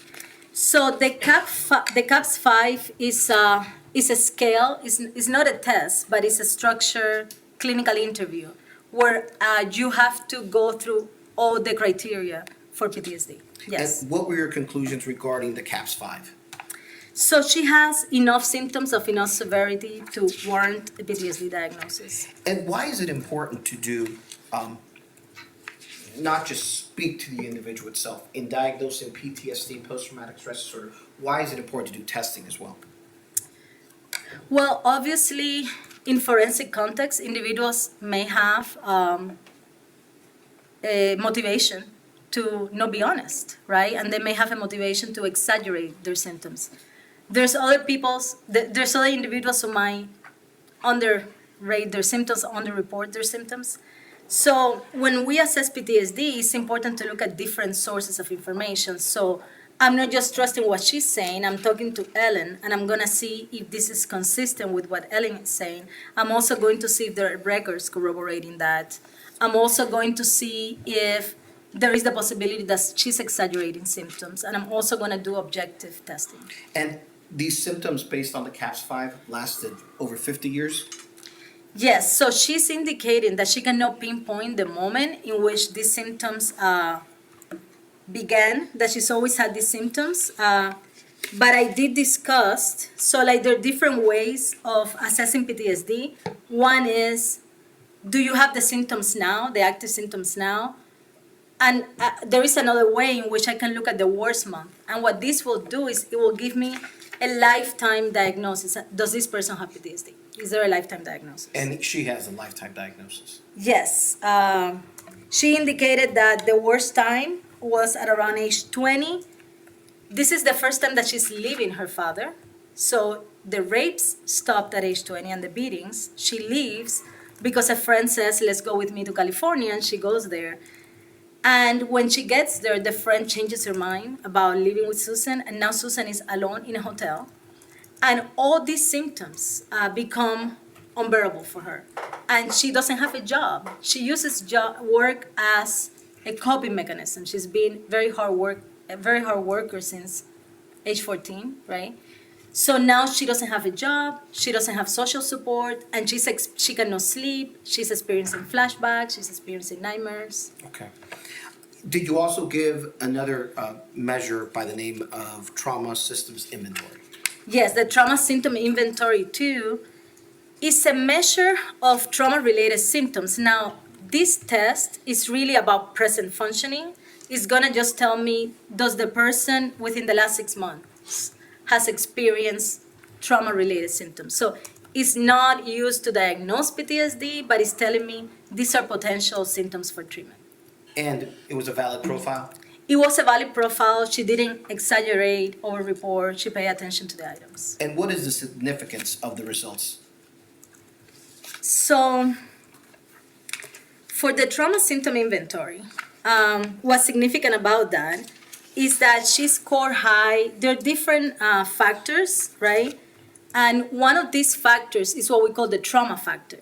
And this factor will be more associated with PTSD-like symptoms, right? So she has significant scores in anxious arousal. That is like the fight-flight response, being on edge, being hypervigilant, anxiety, and also on these intrusive experiences. So this is part of PTSD where the person is thinking these memories. They don't want to bring these memories to mind, but they're very intrusive. The person may have flashbacks where they get confused as to what's, am I reliving the trauma? She also has significant scores in defensive avoidance, and that is the idea of I'm going to defend against these feelings by suppressing them. And then she has some elevations that even though they're not clinically significant, they could be a target for treatment because they're more than average. And were all the results from the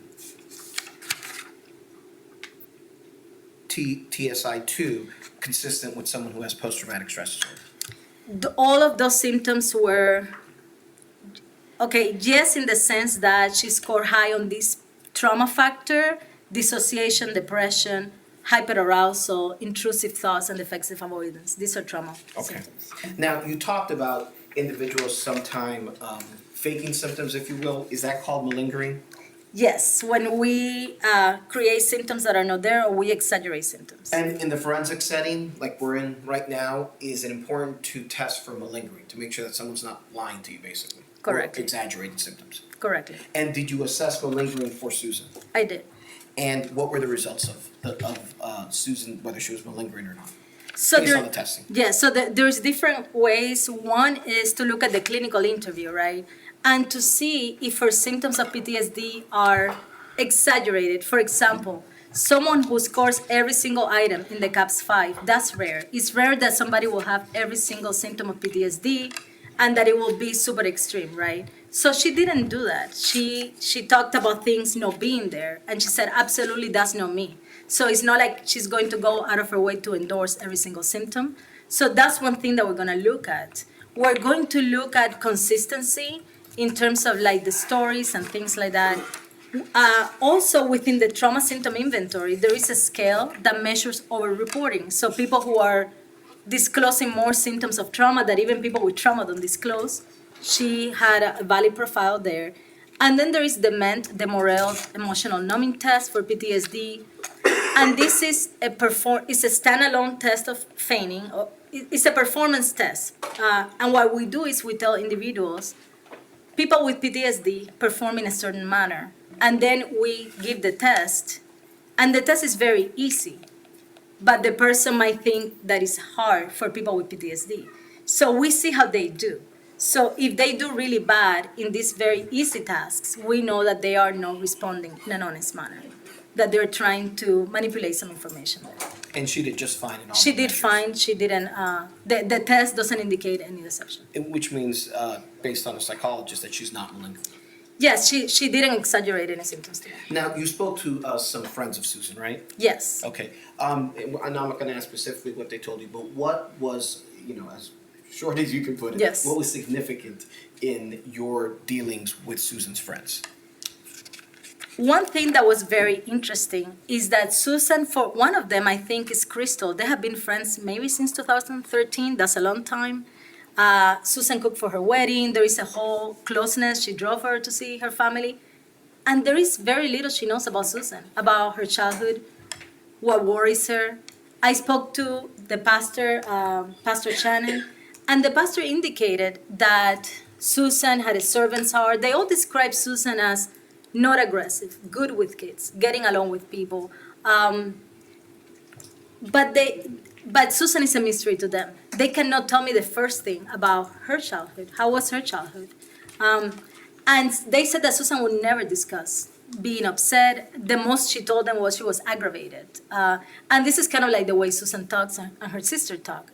They're rough, they're matter of fact, but they don't discuss feelings. So that was very significant for me. Now, you spoke to Ellyn at length. Yes. And it's your understanding that she's been diagnosed with post-traumatic stress disorder as well? Yes. Do they have a similar affect, the way they speak about things, the way they discuss their childhood, things of that nature? Yes. Sometimes they will laugh about bad things that happen to them in a nervous way.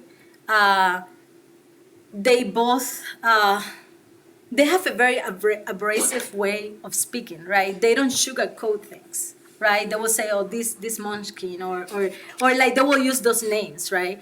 And it is very interesting that they both talk like that. And you have to remember that they were brought up by a very abusive father who called them names. And this is kind of like their attitude can be rough around the edges in the way they talk about themselves, they describe themselves, their own pain. There is sometimes an emotional disconnect, but they both care deeply about people. It's just like the way they talk. They have difficulty regulating that sometimes. Now, specifically to the incident, what did Susan tell you about her functioning during the 18 months or so before her arrest? Susan indicated that what came up the most is her being unsafe, her being afraid. It's interesting as well because she talks about the children of the victim, right? And she talks about being afraid of them or engaging in these arguments with them, right? So she's saying that they were coming to her window, that they were screaming, and that she was being triggered. And Ellyn remembers Susan telling her this, I'm being triggered, but not explaining, not going in depth as to what that was, Now, in regard to someone that has post-traumatic stress disorder, you diagnosed Susan with post-traumatic stress disorder. Correct. Why would things that for some people find insignificant, why would things like what Susan was saying triggered her, why would that trigger her? So Susan actually told the police when she was arrested that when the children were making noise, she was thinking of her friend Colina, who was murdered. And even though she never heard her scream, she could imagine that. And Colina kept coming into her mind, right? So for individuals with PTSD, when they encounter a reminder of the trauma, they might overreact and they might feel in danger.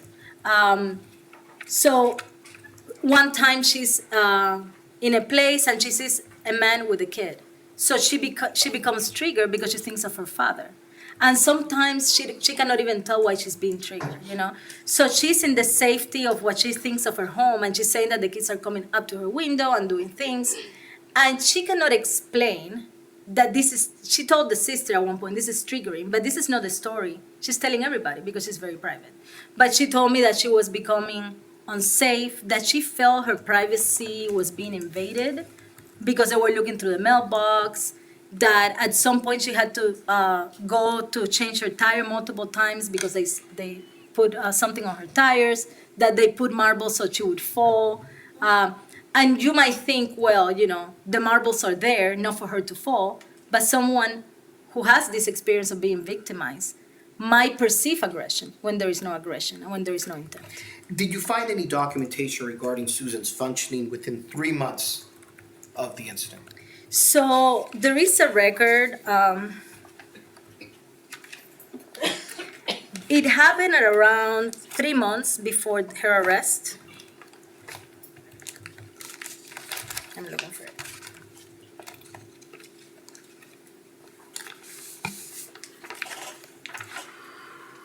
So, yes, it happened on March 14, 2023, right? And she went into a tire place, a place thinking it was a tire place, but it was actually a parking lot. And the door locked. And the way she explained it to me is she felt that someone was going to rape her, even though there was nobody around. So she had this sense of someone is going to attack me and rape me. And then she rammed her car against the fence to get out of the place. And at that point, somebody let her out, and then the police came and talked to her, and she explained, and she said, I have PTSD. That was one of the things that she indicated. And that was 2.5 months before the death of Miss Owens. Correctly. And is that consistent with someone who has post-traumatic stress disorder? Yes, because she, even from the calm moment where she's talking to me, she's indicating this is irrational. How come somebody's gonna rape me if there is nobody around? But she felt this hyperreactivity, this impulsivity, and that's she wanted to escape. Did you ever speak with Susan about the incident? Yes, And what did she tell you? she indicated that she was afraid that someone was gonna rape her, even though nobody was around, and it was very, very rational. And we're talking about the incident 2.5 months before. Yes, Okay. ramming her car against the fence to get out. Now, Susan has received treatment for post-traumatic stress disorder and a prior diagnosis. She indicated that in 1984, she went to treatment somewhere up north, I think New Jersey, and she doesn't remember whether, I mean, a friend told her you have symptoms that resemble PTSD. She went to get treatment, and the doctor that saw her said that she should write a letter to her father. And so she wasn't, and she couldn't afford the treatment. So like the combination of I'm not ready to do this and I cannot afford the treatment, she said that she didn't go back for more sessions, or that the sessions didn't last. And then in 2018, she seeks help because she's working in the guest house, and then she's experiencing flashbacks. And in 2018, she was diagnosed with post-traumatic stress disorder, correct? Correct. And was that at the Associates for Evaluation and Therapy of Central Florida, PA? Yes. Okay. And there's an actual diagnosis of that, right? Yes. So yes. Where is the diagnosis? And I can show you what's been entered into evidence as Defense Exhibit 1. Yes, thank you. So,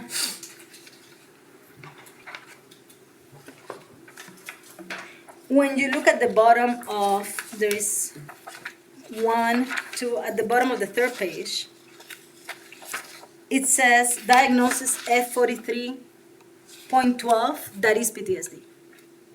That is PTSD. And yes, and in here, they mention problems with the siblings as well, her medical issues as well, and that the reason she's visiting, or there is a handwritten note indicating that she was triggered 3 months ago by patient relating story of rape of family members. So Susan was working in the guest house. She's working in the kitchen as a chef. And then people who are in this rehabilitation center are gathering around the kitchen, and one of them is talking about being raped by a family member. And she had a flashback where she kind of lost contact with reality. And so that was very distressing, and she sought help. It indicates that she's having sleep problems. Yeah. And I see there's a diagnosis 543.12 PTSD chronic. Yes. And is that the diagnosis that you were speaking of before? Yes. So sometimes in the old DSM, in the DSM, we would put these codes, right, that indicate the disorder. And this is done with the previous DSM, not with the current DSM. And it was PTSD chronic. Correctly, indicating that it had been present for a while. Okay. Yeah, sorry.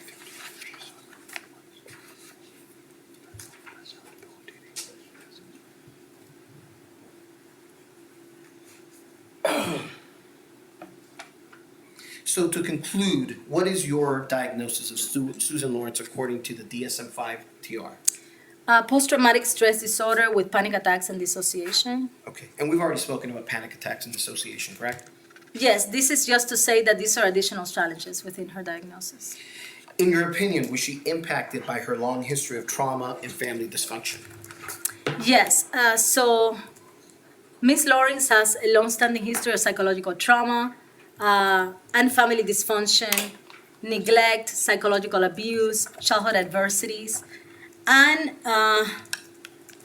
post-traumatic stress disorder and depression. She has difficulties with self-isolation. One of the things that happened to Susan is the unlived life. She indicated that she wanted to be with a man, have kids, and she's never been able to do that because she cannot stay in a relationship. And even when she had cancer, she ended up leaving the man she was with because before he left me, she said, right? So her dysfunction is more of this lack of engagement in the relationships and self-isolation, which have increased her distress. So she will have been affected by this PTSD. In your opinion,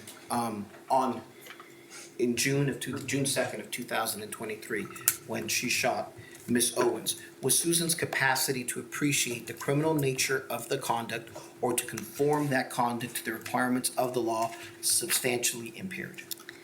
So with the caveat that I have her narrative, right? That's what I have.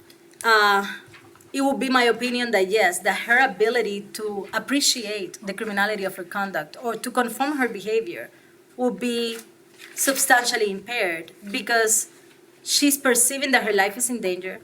She's perceiving that the locked door with a bolt will not hold, and that Ms. Owens is going to victimize her. She describes shaking, she describes being overcome by fear. And in that moment, there is a lack of consideration for what's going to happen next. Her thoughts are very simplistic and focused on getting out and being on survival mode. Now, some may argue that Ms. Lawrence's actions on that day were an overreaction of what was occurring. Would her having post-traumatic stress disorder affect how she viewed and saw the event and any overreaction that she had?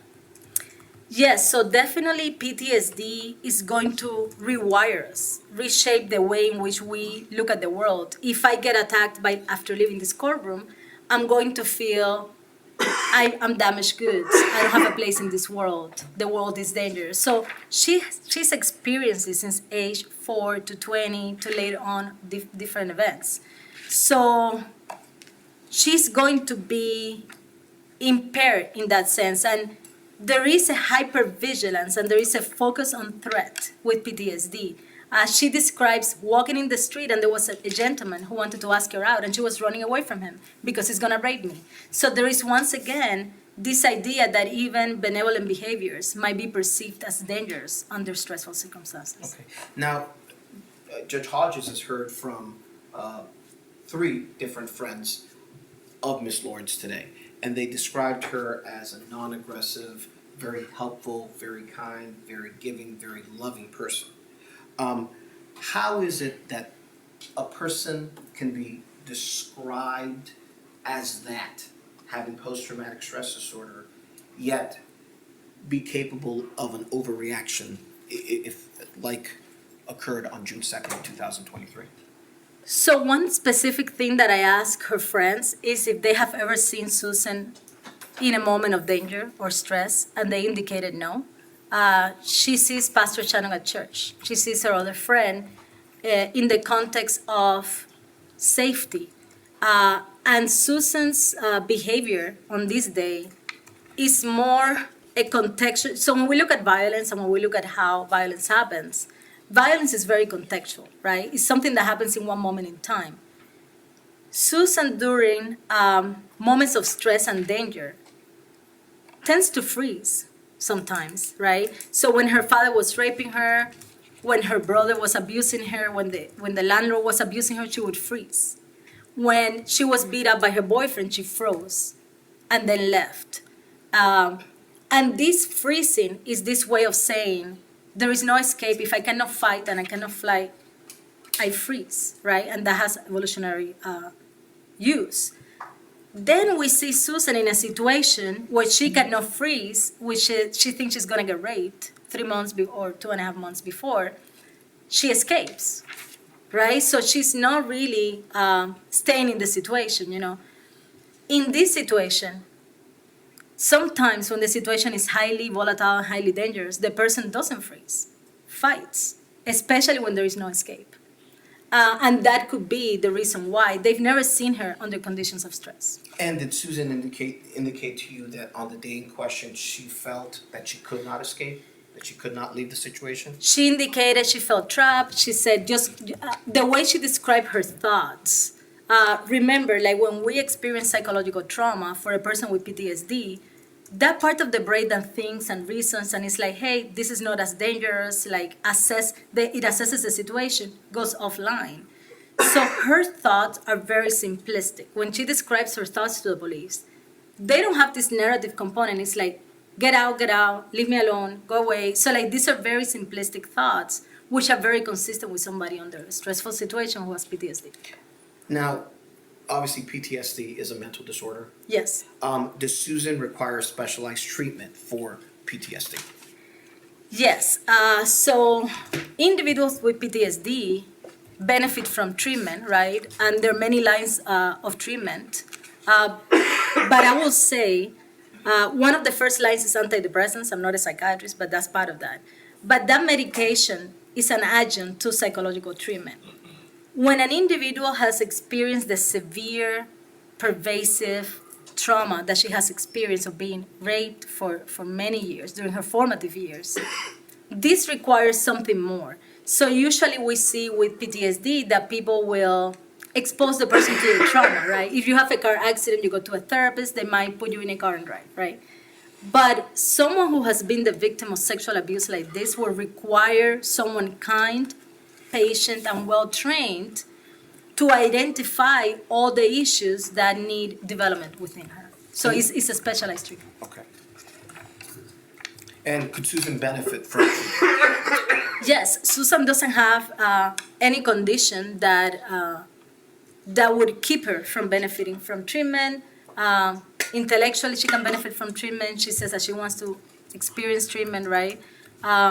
Treatment has not been very helpful in the past, in part because of these trauma symptoms, of this idea that I cannot trust my therapist. She doesn't trust providers in the jail, so that's an issue there. But yes, she can benefit from treatment, and she can recover. And she can recover? Yes. With the right treatment? Correctly. Was Susan's behavior and actions the night in question consistent with someone suffering from PTSD? Yes, so with her narrative, right? She's indicating that she was shaking, and that would be consistent with a body that is full of stress hormones, adrenaline. The simplistic thoughts that she's describing of just get out, the idea that she believed my life is in danger and the door will not hold. That was a big thought in her mind, that the victim was going to come through the door. And this narrative isn't just what she told you, it's also what she told law enforcement as well? Yeah, it's been consistent. This is what she told me and what she told law enforcement as well. Are all the opinions that you have shared with us today within a reasonable degree of psychological and trauma-based certainty? Yes. Your Honor, I have no further questions. Mr. Smith? Yes, Your Honor.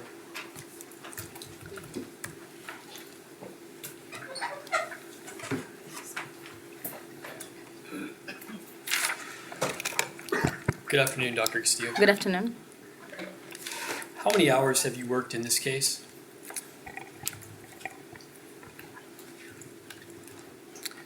$80, 0.3. That was 43?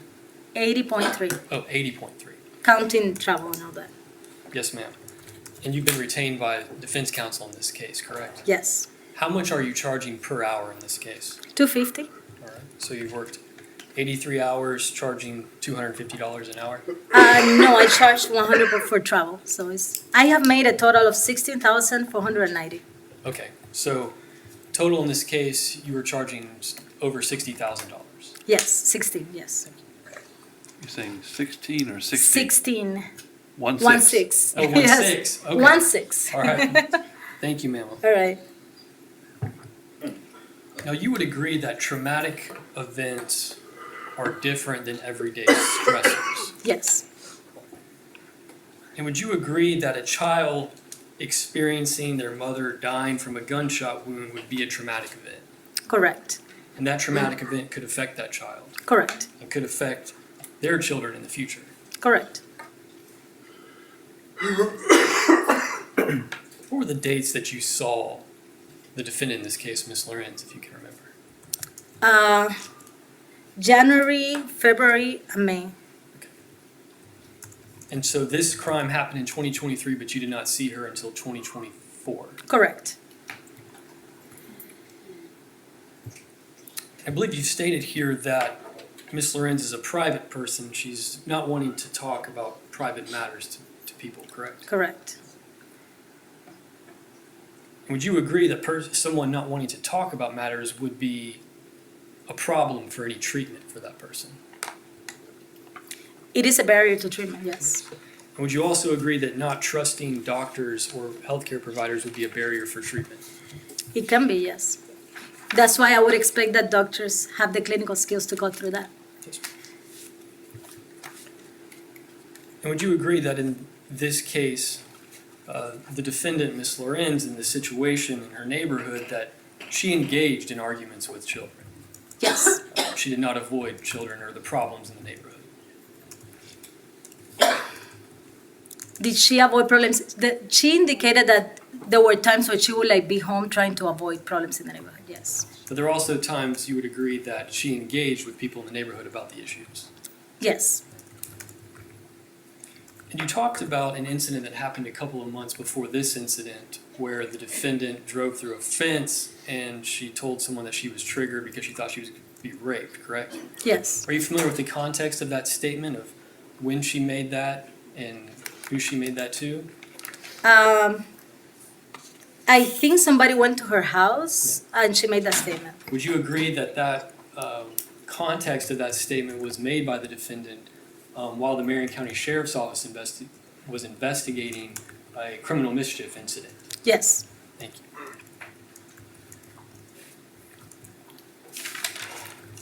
Now, PTSD, the basis of your diagnosis, includes statements made to you by the defendant, correct? yes, And the defendant's statements to you played a significant role in your diagnosis. correct, And you interviewed the defendant while she was in the Marion County Jail. yes, And you performed a trauma symptom inventory test upon the defendant while she was in the jail. yes, Would you agree that that test is not designed specifically for an incarceration setting? So the test was not specifically designed for incarcerated, but it can be given to anybody who's experiencing trauma symptoms. Yes, ma'am. Yes. But would you agree that you were unable to say whether the defendant's responses in that test were a result of being incarcerated or as a result of the trauma in her life? So the trauma symptom inventory is about how the person is functioning now within the last 6 months. It's not tied to any traumatic incident. So it's just what this person is experiencing now. And Yes. by the time you had seen her, she'd been in the jail for about 6 months. Would you agree? I don't know how long, but she had been there a while, yes. Okay. And so there's no way to conclusively exclude what she's been experiencing in jail when she's responding to your questions. Yeah, like I said, these are not tied to any specific event. Yes, ma'am. And would you agree that sometimes during the interviews, the defendant gave vague and superficial information?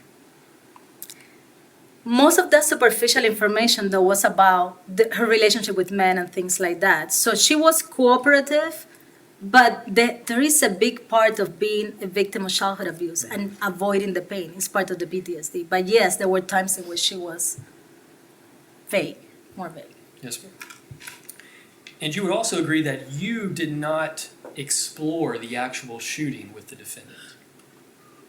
Correctly, yeah. Yeah, you did not. No. I mean, she talked about the shooting. I didn't go play by play, but she did talk about it. But you did not explore the actual shooting with the defendant? did you? Correct. All right. And you did not ask the defendant whether her intrusion symptoms occurred at the time of the shooting, did you? Correct.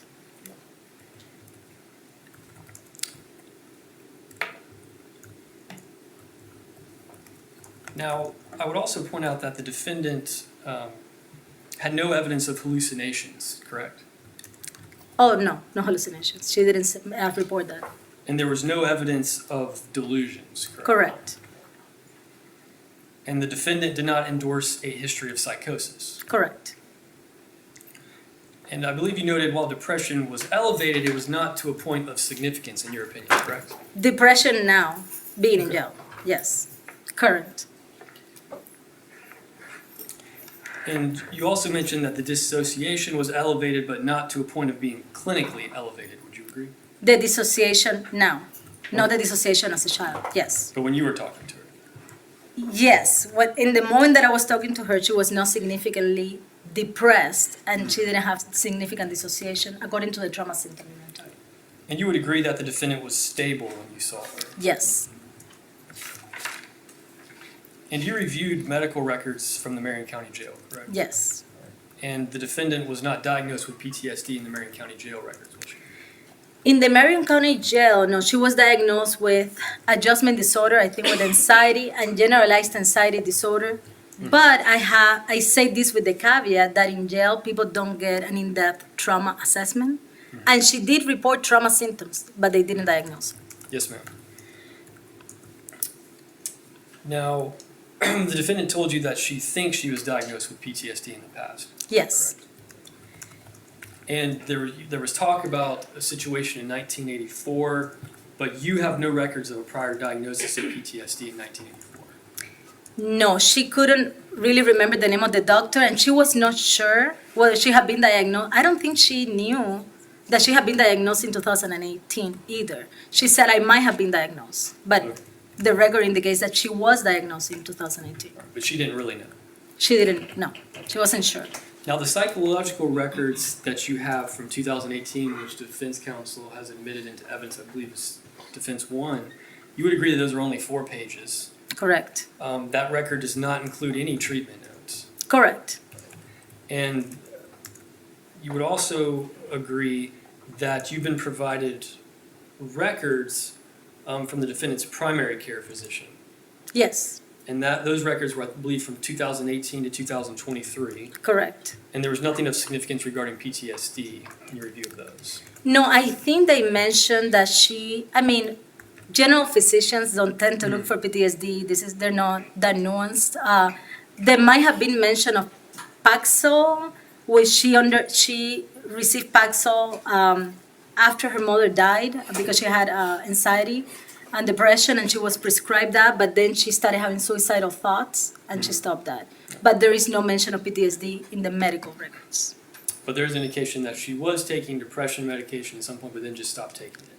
She indicated that that particular medication increased her suicidal thoughts. And at that time, what she was experiencing was panic attacks, and that was not, treated. And you stated that the defendant was diagnosed with post-traumatic stress disorder with dissociation and panic attacks, correct? Yes, And you reviewed the defendant's Marion County Jail records, correct? yes, And in those records, did you review that it was noted that I believe in December of 2023 that the defendant denied panic attacks? yes. But I'm not sure whether that means she's denying them now. Yes, ma'am. Because I think there is even a point in her arrest when she's experiencing chest pains and she's experiencing anxiety. Yes, ma'am. Now, you would agree that the defendant reported that her worst period of PTSD was when she was 20 years old. Correct, And the defendant, I believe, is 60 years old now. correct, So her worst period of PTSD was over 40 years ago. correct. But it's been a chronic condition. And you would agree that in regards to treatment in the past, since she's 20, she's 40 years old, you only have 2 indications of any attempt of actual treatment. Yes, she has difficulty trusting providers. That's part of Yes, which would the be... complex trauma. Yes, ma'am.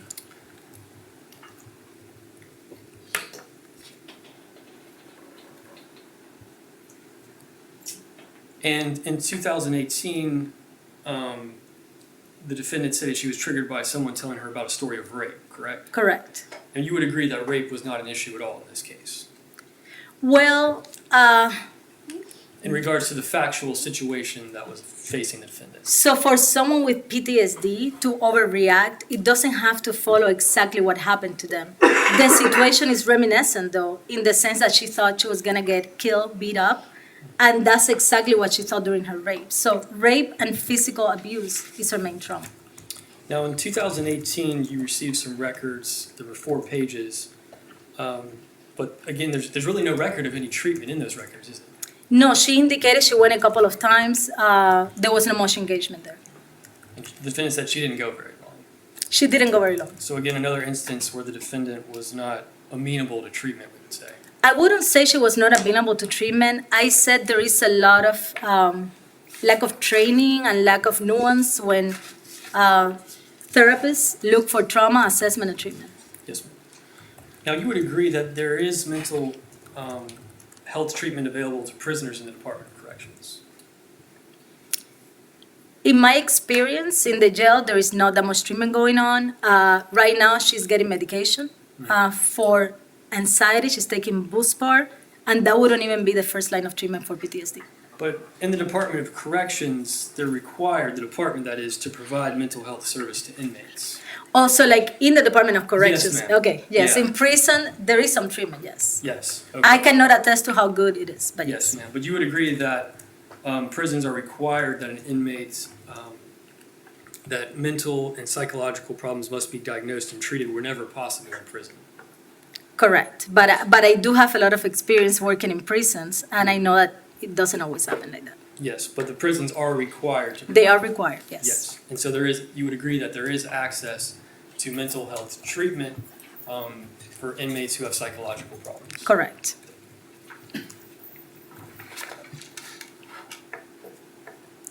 And you would agree that the defendant in this case, according to your diagnosis, that PTSD has affected her life by unwanted memories, Yes, unpleasant dreams, yes, and avoiding intimacy and avoiding relationships. yes.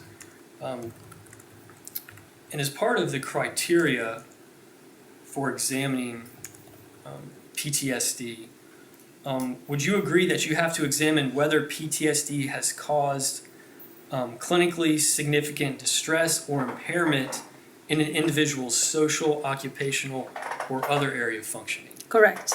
And that is something that you did in this case, correct? I did, yes. And you would agree that the main area of the defendant's life that has been affected is her relationships. Well, there are two things. The relationships have been affected because she hasn't been able to form a relationship and have a family or have a deeply intimate relationship with her friends and seek that support. But also there is that significant distress that she has masked. So she has the distress, which is part of that, and she has a disturbance in her relationships. But in reporting to you, you would agree that the defendant's, I think, primary concern was that because of PTSD, she missed out on things like having a husband or having a family. Would you agree? And having friends that can support you, because the best way for us to really regulate our distress is talk to a friend, but she hasn't been able to open up even to friends with whom she feels safe. And you would agree that any treatment in PTSD would primarily help the defendant improve and foster her close relationships. It would do that, in part, yes. Thank you. And despite PTSD the defendant has gone through, and the stuff that the defendant has reported that she has gone through, she's been able to obtain multiple educational degrees. You would agree with that? Yes, people with PTSD can obtain educational degrees. And she's been able to work in various fields. Correct? And we talked about this earlier, that she does not have a problem avoiding or engaging, or she does not have a problem engaging people in public. That kind of depends. That kind of depends on how her symptoms are at the time, yes. But you would agree, based on what you reviewed in this case, that she had no problem engaging people in the neighborhood about issues. She engaged people. She indicated that she was seeking support, that she didn't get support. She was trying to talk to the police. So there were like things that she did to solve the situation, according to what she told me. Yes. Yes. Thank you. Your Honor, if I may just have one moment. Yes, sir?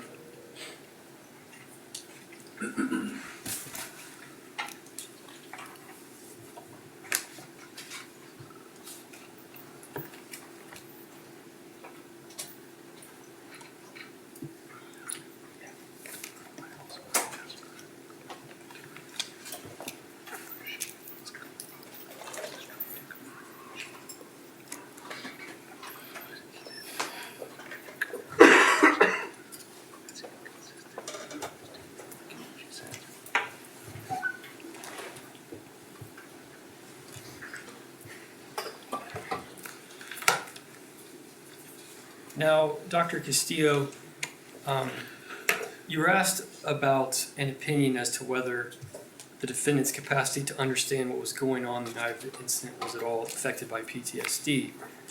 And you provided an answer, but would you agree that back in your deposition in June of 2024, you were asked if you have any opinion as to whether or not the capacity of the defendant to understand what was going on the night was affected by her PTSD, and you answered no. So I indicated that she didn't have difficulty understanding what was going on. What she had difficulty was appreciating the criminality of what was going on, considering her options, and she couldn't conform her behavior to the requirements of the law. But you would agree that the defendant had no problem understanding what was going on, correct? Yes, there is a difference though. I mean, she didn't have insanity or she was not psychotic, but there is a way in which PTSD can overwhelm and override your ability to think and consider options. You would agree that the defendant, when she talked to law enforcement or talked to 911 calls in this case, or even talked to you, that she was able to recount what happened? Yes, she knew what happened, yes. And you would agree that the defendant, during her interview, she would mention a time where she went over to actually confront the victim in this case, Miss Ajike or Ajike Owens. Do you remember that? Could you remind me what time? If there's a situation where Miss Ajike Owens was saying something about the defendant actually goes over to confront Miss Ajike Owens about what was said. I don't quite remember. It is Okay. possible. They have various interactions. But you would agree that if someone who has PTSD may want to avoid a situation, actually going over to someone and confronting someone about an issue would be inconsistent with avoidance behavior. Well, a person can approach somebody that they, okay, there is a time in which Miss Lorincz says that Miss Owens threw a sign at her, and she was really surprised that this happened. It's not like she thought this person was dangerous all the time or she avoided her all the time. It's not like that. When she talks about avoiding, is the thoughts of her father beating her and raping her and those kind of situations. But with Miss Owens, there have been interactions where she has not avoided her. It was more about she feeling the banging on the door, the walls like shaking, and she feeling like she's gonna kill me. It's that moment. No further questions, Your Honor. Need to redirect? Briefly, Your Honor.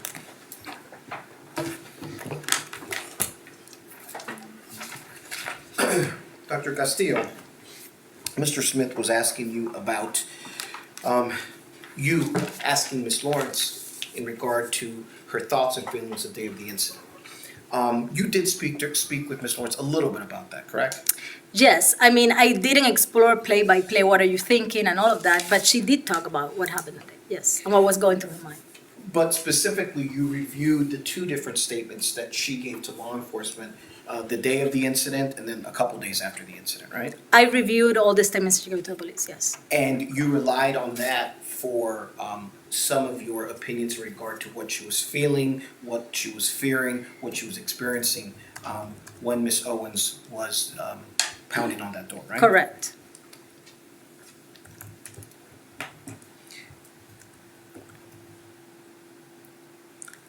Mr. Smith was asking you about specifically the Marion County jail records since Ms.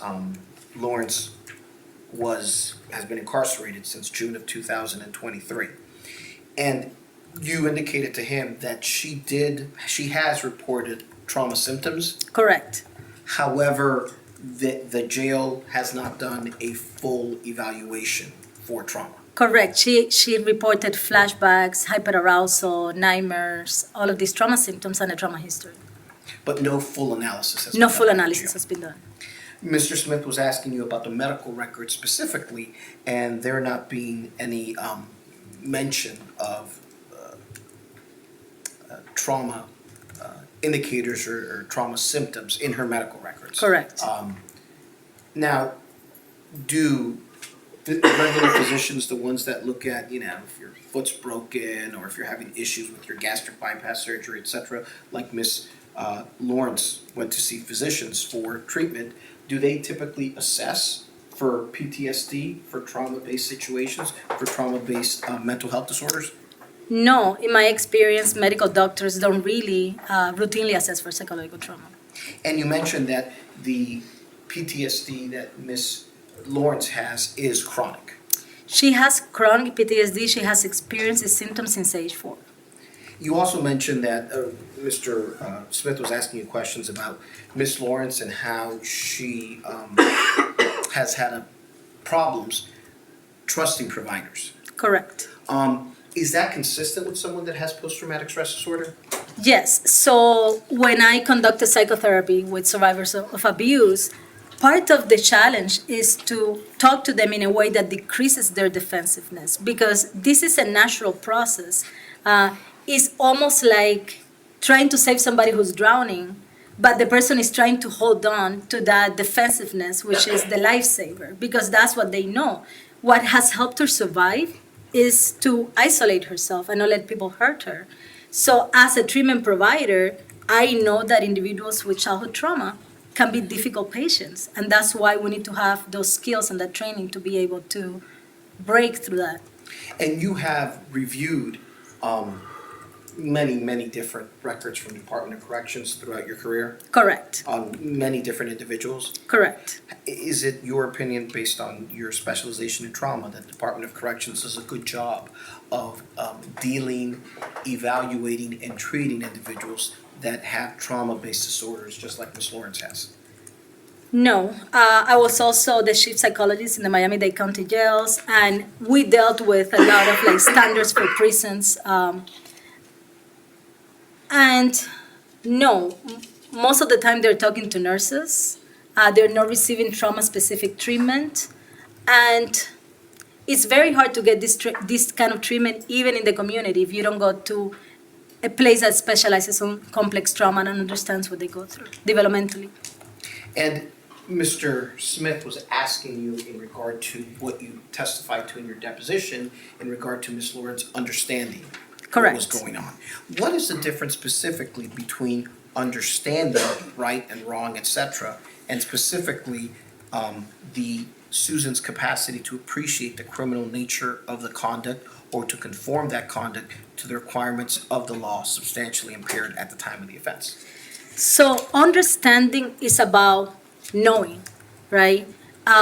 Understanding is about, do I know that what I did is right or wrong? And this is a criminal responsibility question for a sanity defense, right? Appreciating the criminality of your conduct is, in that moment, are you able to appreciate, assess correctly what's going on? And that part of the brain that assesses that would be impaired in PTSD.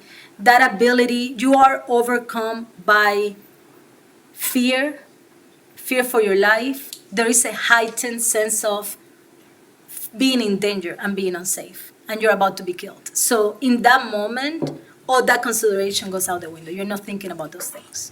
And all the trauma that Susan has endured throughout her entire life that's been corroborated by records and individuals that you spoke with, all that trauma she experienced were things that were completely out of her control. Correct. So yes, she didn't choose to be raped, beat up. She didn't choose to experience all these events. And this self-isolation is part of a consequence of that psychological trauma. Okay. Your Honor, I have no further questions. Thank you, Dr. Castillo. Anything else? No, Your Honor. All right. Thank you very much, ma'am. Thank you. Any additional witnesses? No, Your Honor. Judge, I believe Ms. Lawrence would like to give a statement. Yes, ma'am.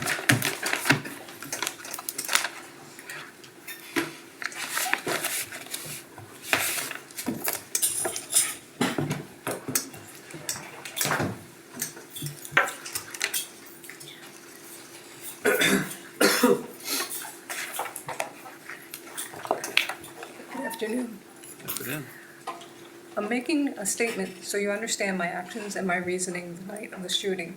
My medical disabilities. I've had 25 knee surgeries on my right knee.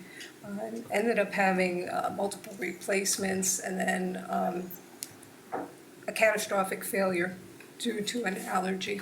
I went back to having another knee replacement, and I was burned during surgery. And so I had gotten very ill, and my knee literally goes backwards. I had a laminectomy of my lumbar spine from the accident in 2019. I was back-ended at a stoplight, and there was a horrible complication. My dura from my spinal cord actually healed onto my actual spine. So when they went to do the correction, give it a little more space, the dura tore, I was leaking cerebral spinal fluid, and he had to do an actual spinal cord repair. They didn't know if I would walk again from that. I've also had left with nerve damage to my lower legs and feet, and have diminished feeling and numbness. And I've fallen twice because of this. And I had just, I fell the first time in 2019 and had sustained internal injuries. I had bruised my lung, and I had gotten a ganglion cyst on my right wrist. The second fall was November 2022. I fell because I walked into a bathroom, the light was supposed to come on, and it never came on, and there was a toilet paper roll with the actual cylinder inside. And so it rolled out from under my foot, and I fell backwards. And I had torn my rotator cuff and muscles in my left shoulder. The 2019 accident also impacted my cervical spine, and I lost feeling in my hands and had to have therapy. I had horrible migraines, terrible neck pain. I was going through all this. And so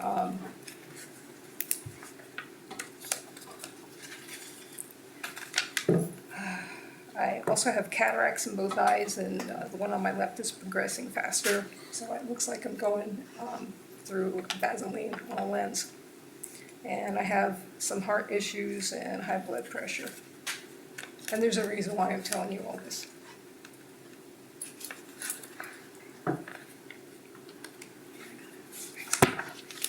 I have carpal tunnel in both hands and muscle loss and diminished gripping capabilities. The first time I encountered Miss Owens was February of 2022. I was about 7 weeks after the neck fusion, and she basically attacked me. And she threw the sign at me, and I thought, what is going on here? I didn't expect to be confronted like that. And I had a huge red scar on my neck at that point in time, and she's screaming at me, and she keeps coming closer and closer and closer. I'm backing up, and then she's trying to rip the cell phone out of my hands. Finally, I had to, I said, you're trespassing, you really need to leave.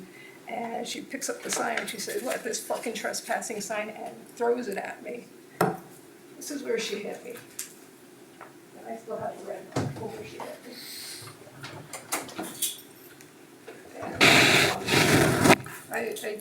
I've never ever dealt with someone who was that violent that quickly. And so I was terrified of this woman, literally terrified.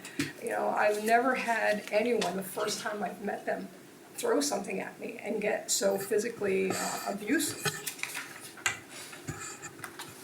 And, sorry.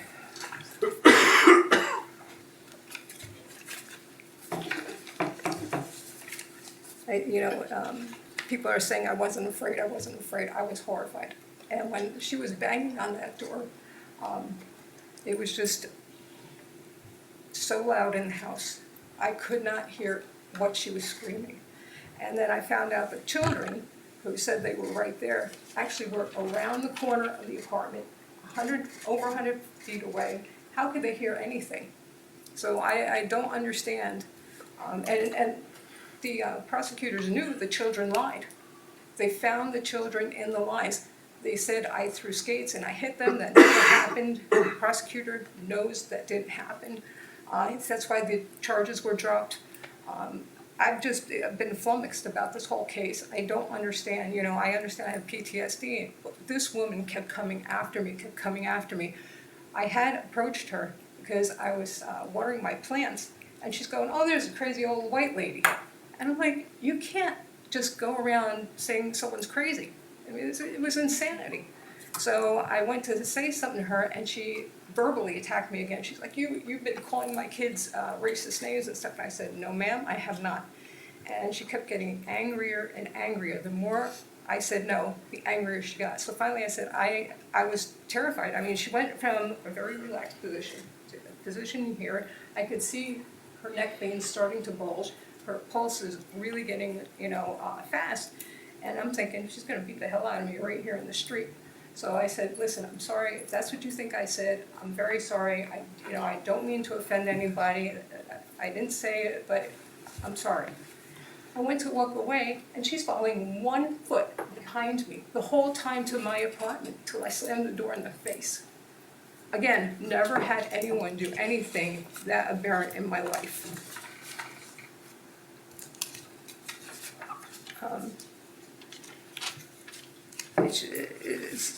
It's, like I said, it's been a nightmare. Then Detective Smith says that Isaac had come, was one of the 3 children. I told him no. But he still put it in the report that this child was there. The child was never there. I have never spoken in my life to Isaac. I just haven't. I knew him by his association with his mother. Never spoke to the other little girl and never spoke to the little boy Titus. Israel, I did speak to. He has been unbelievably rude. And it was a few days before Christmas 2022. And he was trespassing. And I'm like, you need to leave, you're trespassing. And so he turns to me, he says, you're old, you're white, you're all alone, nobody cares about you, you're worthless. And I'm like, oh my God. I didn't expect this from a 9-year-old child. And so I finally said, you know what? We come into this world alone, we leave this world alone, get used to being alone. And he left. And next thing I know, she comes back, and she's screaming and banging on my door. I'm like, what in the world is going on? You can't talk to my child that way. I said, ma'am, you need to leave. And so she was banging and banging. She breaks the door frame. She broke it so much that she bent the actual strike plate. And I couldn't lock the door, and I couldn't open the door correctly. I was like, if she's gonna do that to my door frame and break a metal piece, what is she gonna do to me? I also have from that same fall when I was on the toilet paper, I have an aneurysm on my left kidney artery. I'm not supposed to be getting excited, I'm not supposed to have high blood pressure. This woman is terrorizing me. I mean, she is absolutely terrorizing me. If she hits me, she will kill me. Literally, she will kill me. I will bleed out internally. I will exsanguinate. So was I terrified? Absolutely. And just as far as the kids saying I said racial slurs to them, it never happened. I just never said them.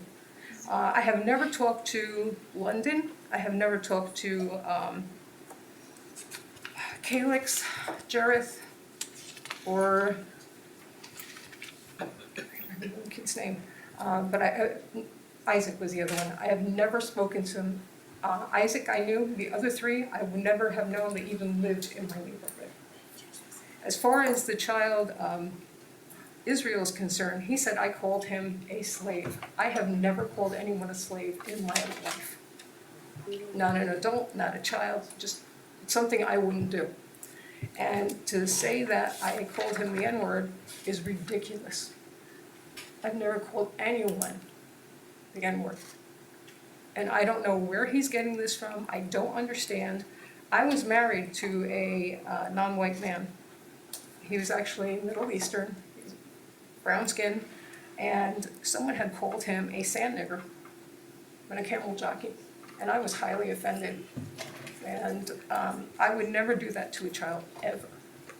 And I sang professionally in New York.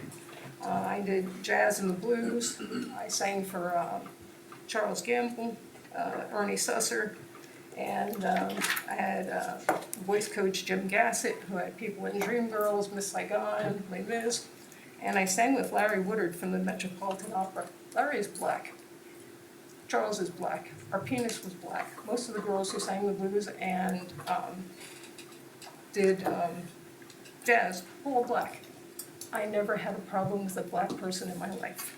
This is not about race. And I actually love children. I have taught horseback riding lessons, dressage and hunter equitation. I've taught swimming at summer camp.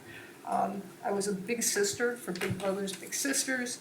And if it wasn't for having cancer, I had uterine and ovarian cancer in my 30s, I would have had my children. And it's one of the reasons why I had issues with the gentleman I was with, because he wanted to have another child, and I felt I was stopping him.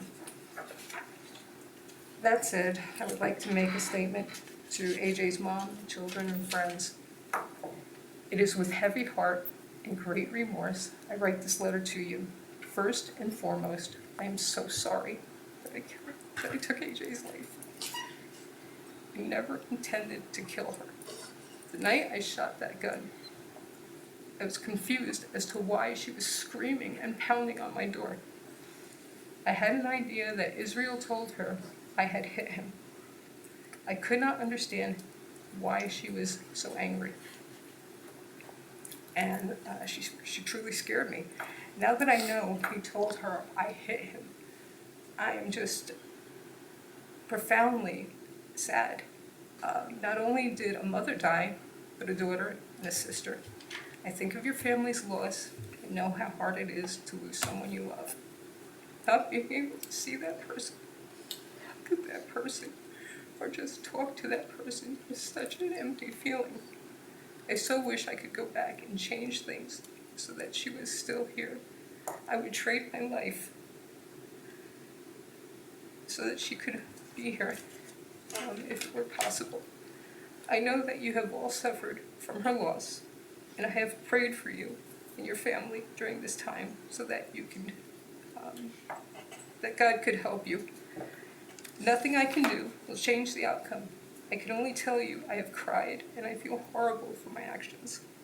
Please accept my humble and sincere apology for this tragedy. Thank you. So defense, have anything else they'd like to add? Not for witnesses, Judge, no. Okay. Any arguments you'd like to make as to what the appropriate sentence should be? Yes, sir, briefly, and I filed a motion for downward departure. Does the Yes, court sir. need, have you seen it? Do you need a copy of it? I've read it, thank you. Okay, so I'm just gonna go down through the various grounds, and I think this would apply to paragraphs 3A, 3B, and 3E specifically. So just briefly, Judge, we heard from Dr. Castillo. I mean, obviously, she testified that Susan Lawrence suffers from chronic PTSD that's not related to substance abuse or addiction, and she's very amenable to treatment in regards to medication and therapy. Ms. Lawrence has had a hard life, and all the traumatic experiences that she has dealt with leading up to this incident affected her capacity to appreciate the criminal nature of her conduct due to the chronic PTSD. In regards to 3C, we heard testimony during the trial from the state's own witnesses that, unfortunately, Ms. Owens did come to Susan Lawrence's home that night, and multiple state witnesses testified that she was banging on the door and the sliding glass door aggressively. Susan Lawrence has absolutely no prior criminal record whatsoever, and by all accounts from the witness testimony here today, she was a productive member of society and has been almost her entire life. She fired one single shot through a door, so it's the defense's position that this was committed in an unsophisticated manner, for which she has shown remorse. I think throughout the trial testimony regarding the letter that Susan had wrote to the children during her interviews, as well as the statement that she has made here today, I think it's clear that she shows remorse for what happened. Based on all the testimony, we would ask the court to depart from the sentencing guidelines and sentence her to, I think it's 538 days credit time served and probation, so that she can get the mental health treatment that she needs as a condition of that. That's all that I have, Judge. So your recommendation is probation? with Yes, sir. Credit for 538 days? That's correct, Judge. Is there any, from the state, is there any mandatory minimum fines, fees, sentences that apply? No mandatory minimums, Your Honor. Okay. Yes, sir.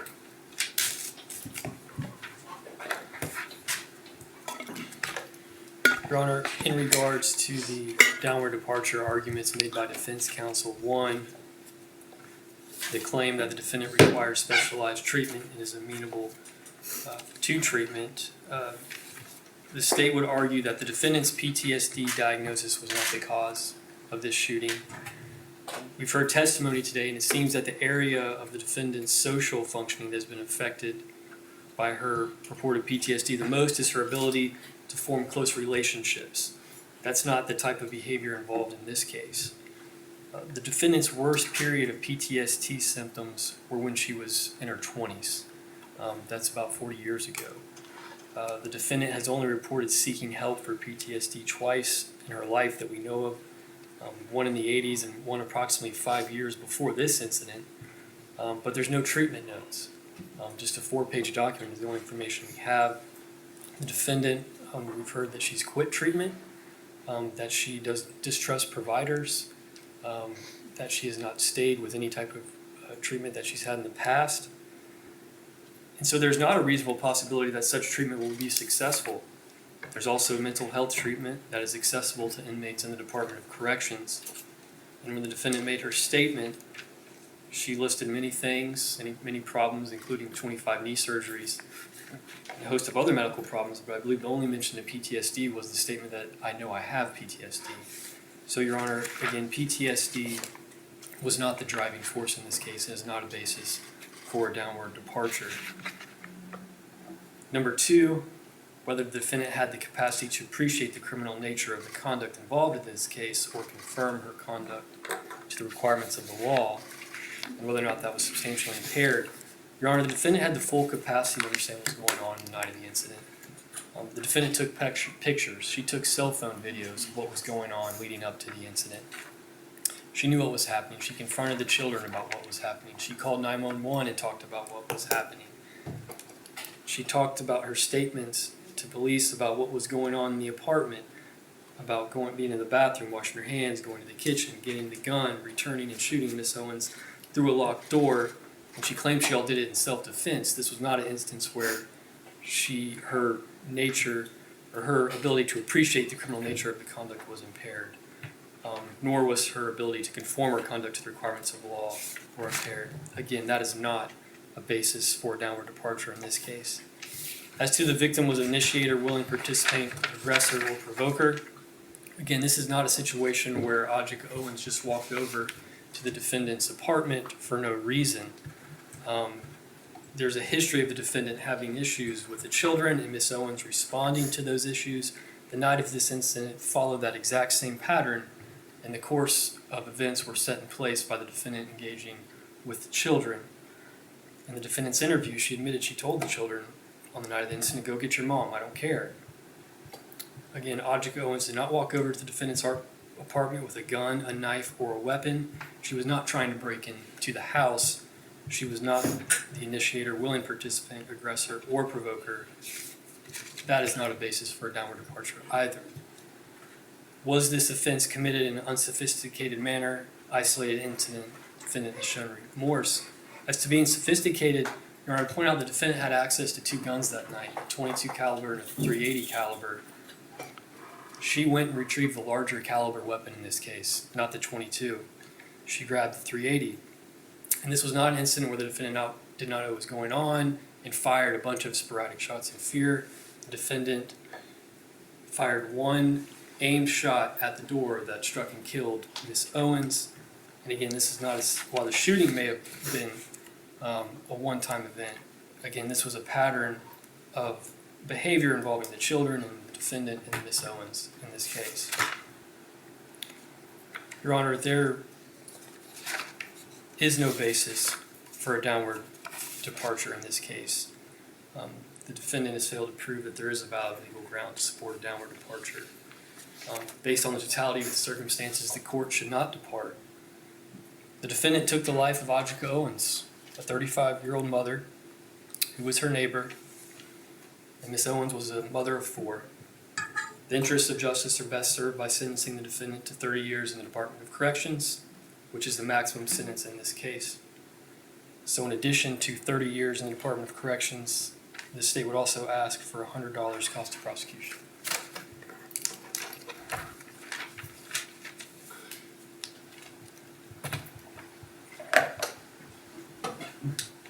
Anything else? No, Judge, I just need to make a couple objections for the record. Sure. On the score sheet? Yes. Okay. Judge, I just want to object to adding the 18 additional points on the score sheet for the firearm. Just in case this becomes an issue with the case law down the line. She's already charged and convicted of manslaughter by use of a firearm, which in and of itself enhances it to a first-degree felony. So adding the 18 additional points, I think would be improper, so I wanted to object to that. And then also, there was a PSI done in this case Where is that at? on the score sheet. I think it's on the second page. I believe so, Judge. What is the state's position on that 18 points? We believe that the 18 points is validly added. There was a finding made by the jury in this case, and I also have a case. I've given defense counsel a copy. I have a copy for the court.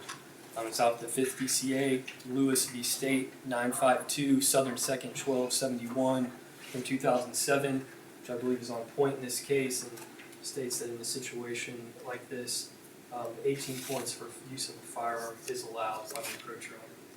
Yes, sir. All right.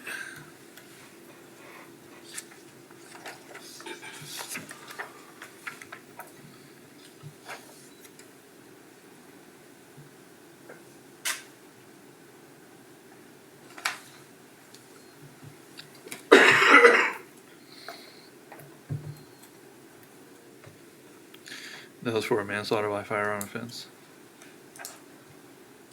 I'm sorry, Your Honor. The offense in the case is a manslaughter by firearm. I believe so, Your Honor, because it was reclassified to a first-degree felony Right. based on the evidence, the undisputed evidence that the defendant used a firearm. It says in the first line, it's manslaughter with a firearm. So Oh, I'm it's sorry. a rhetorical question in that regard. Okay, I apologize. What's the defense position on this case? Judge, I'll only note that if you look at the second page, it's kind of close to the bottom in the paragraph where it says, the court also noted that it's not essential that the weapon used during the charged felony is a firearm in order for reclassification under section 775.087 subsection 1. But in this case specifically, it's the firearm that requires it to be hands to a first-degree felony, so that's why I wanted to make that objection for the record. All right. I'll overrule the objection based on the Lewis case.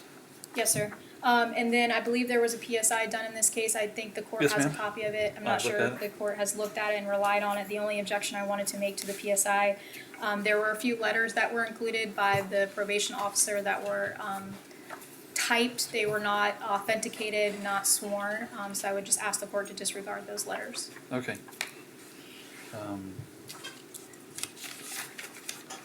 I would just, it's in the PSI, whatever's in the PSI I've looked at. I don't generally look at letters and other things that are in PSI, and I didn't put any weight on them in this case. The reason I do that is because I think I've pretty consistently over the last 17 years sentenced the same, pretty much on the nature of the offense, whatever the person's prior record might be, and whatever I think they may do in the future. I think that's pretty much how I do it. If I start looking at letters from friends, well, the problem is that I may give a break to someone because they have friends, and someone who doesn't have friends doesn't get that break. So I simply never do that. I sentence everyone pretty much the same, I think, over that period of time. I do find that the defense has produced evidence that she would qualify for departure because she has for a mental disorder. I think they found, I find they've proven she has PTSD, which is a recognized mental disorder, and is unrelated to substance abuse or addiction, and that she is amenable to treatment. So I do find she would qualify for that departure. On your second one, the capacity of the defendant to appreciate the criminal nature of the conduct, I don't find there was sufficient evidence to prove that departure. There was no indication that she ever did not understand what she was doing, or that shooting at a person would be against the law, or that she couldn't conform with the law in any way. As a matter of fact, she seemed to be, prior to the shooting, calling the police. So it didn't appear to be any situation where her capacity was impaired in any way. I don't find there's evidence that the victim was the initiator, willing participant, aggressor, or provoker of the incident. Otherwise, although she was knocking loudly in this case, there was no real attempt to get in the residence. She kept asking her to come outside. So I don't find that that departure ground has been met. Despite the existence of one legitimate departure reason, even if she did qualify for the other two departure reasons, I would not depart in this case, because I find that the aggravated nature of this case and this offense and the harm inflicted outweighs the mitigation or the departure when I weigh the totality of the whole case. So I find that the seriousness of the offense outweighs any legal departures that could be applied in this case. I'm primarily looking at the harm inflicted upon not only the victim, who of course lost her life, but her family. She has 4 children, all of whom were present during the events or somewhere in the general vicinity, or at least home. It certainly will have a traumatic impact on their lives for the rest of their lives. They'll live their whole lives without their mother, which I think is a very significant harm inflicted upon them by Ms. Lorincz. When I look at the nature of the offense, I find that the shooting was completely unnecessary in this case. Ms. Lorincz was behind the door was locked. She had already called law enforcement, they were en route. She knew they were en route. She was in a relatively safe position. For some reason, she went into her room and found a gun. She could have stayed in the room and put another locked door between her and Miss Owens, but she came back out, put herself in front of the door, and at the time she fired the gun through the door, she was safe. Miss Owens was simply, although she was clearly banging loudly and was probably very angry over the whole situation, it appears to be she was mostly demanding that Miss Lorincz come outside, which would indicate she had no indication of coming inside the house. So when Miss Lorincz fired the gun through the door, she did so knowing a person was directly on the other side of the door. And she knew that person wasn't a burglar, she wasn't a robber, she wasn't a rapist. She knew she was probably upset about the interaction with the kids, but she had arguments with her before, and no real harm came other than, I guess, a sign was thrown at her, a paper sign. And that's when she decided to shoot. I find that the shooting, when I listened to every aspect of the trial and every aspect of sentencing here, it's the facts don't rise to a murder charge, but they are very aggravated manslaughter. Because this case, the shooting was based, I find, more on anger than fear. I think that's pretty well established in this case. So when I weigh it out, and believe me, I find that, she's a victim of child sex abuse, was a significant mitigating factor. And she has no criminal record, which is also a significant factor. However, we also have a tremendous harm inflicted upon this family and the victim's family. So what I'm going to do in this case is she be adjudicated guilty of manslaughter with a firearm, and order to serve 25 years in the Department of Corrections. With credit for 538 days. It's $100 cost of prosecution, $100 fine, court cost. Good luck to you, ma'am. You have 30 days to appeal. Is the defense requesting the appointment of public defender for purposes of appeal? Yes, sir, just a few more things I want to put on the record. Yes, There was ma'am. never an offer by the state. The state had asked us to make any reasonable offers. Ms. Lorincz chose not to do that, just for the record. We Okay. also did not file a stand your ground motion for strategic purposes. That was also discussed with Ms. Lorincz as well. Just wanted to Okay. put that on the record. That's it, Judge. I will appoint the public defender for purposes of appeal. Good luck to you, ma'am. Thank you, Judge. May we be excused? Have a very nice day. Thanks, Judge.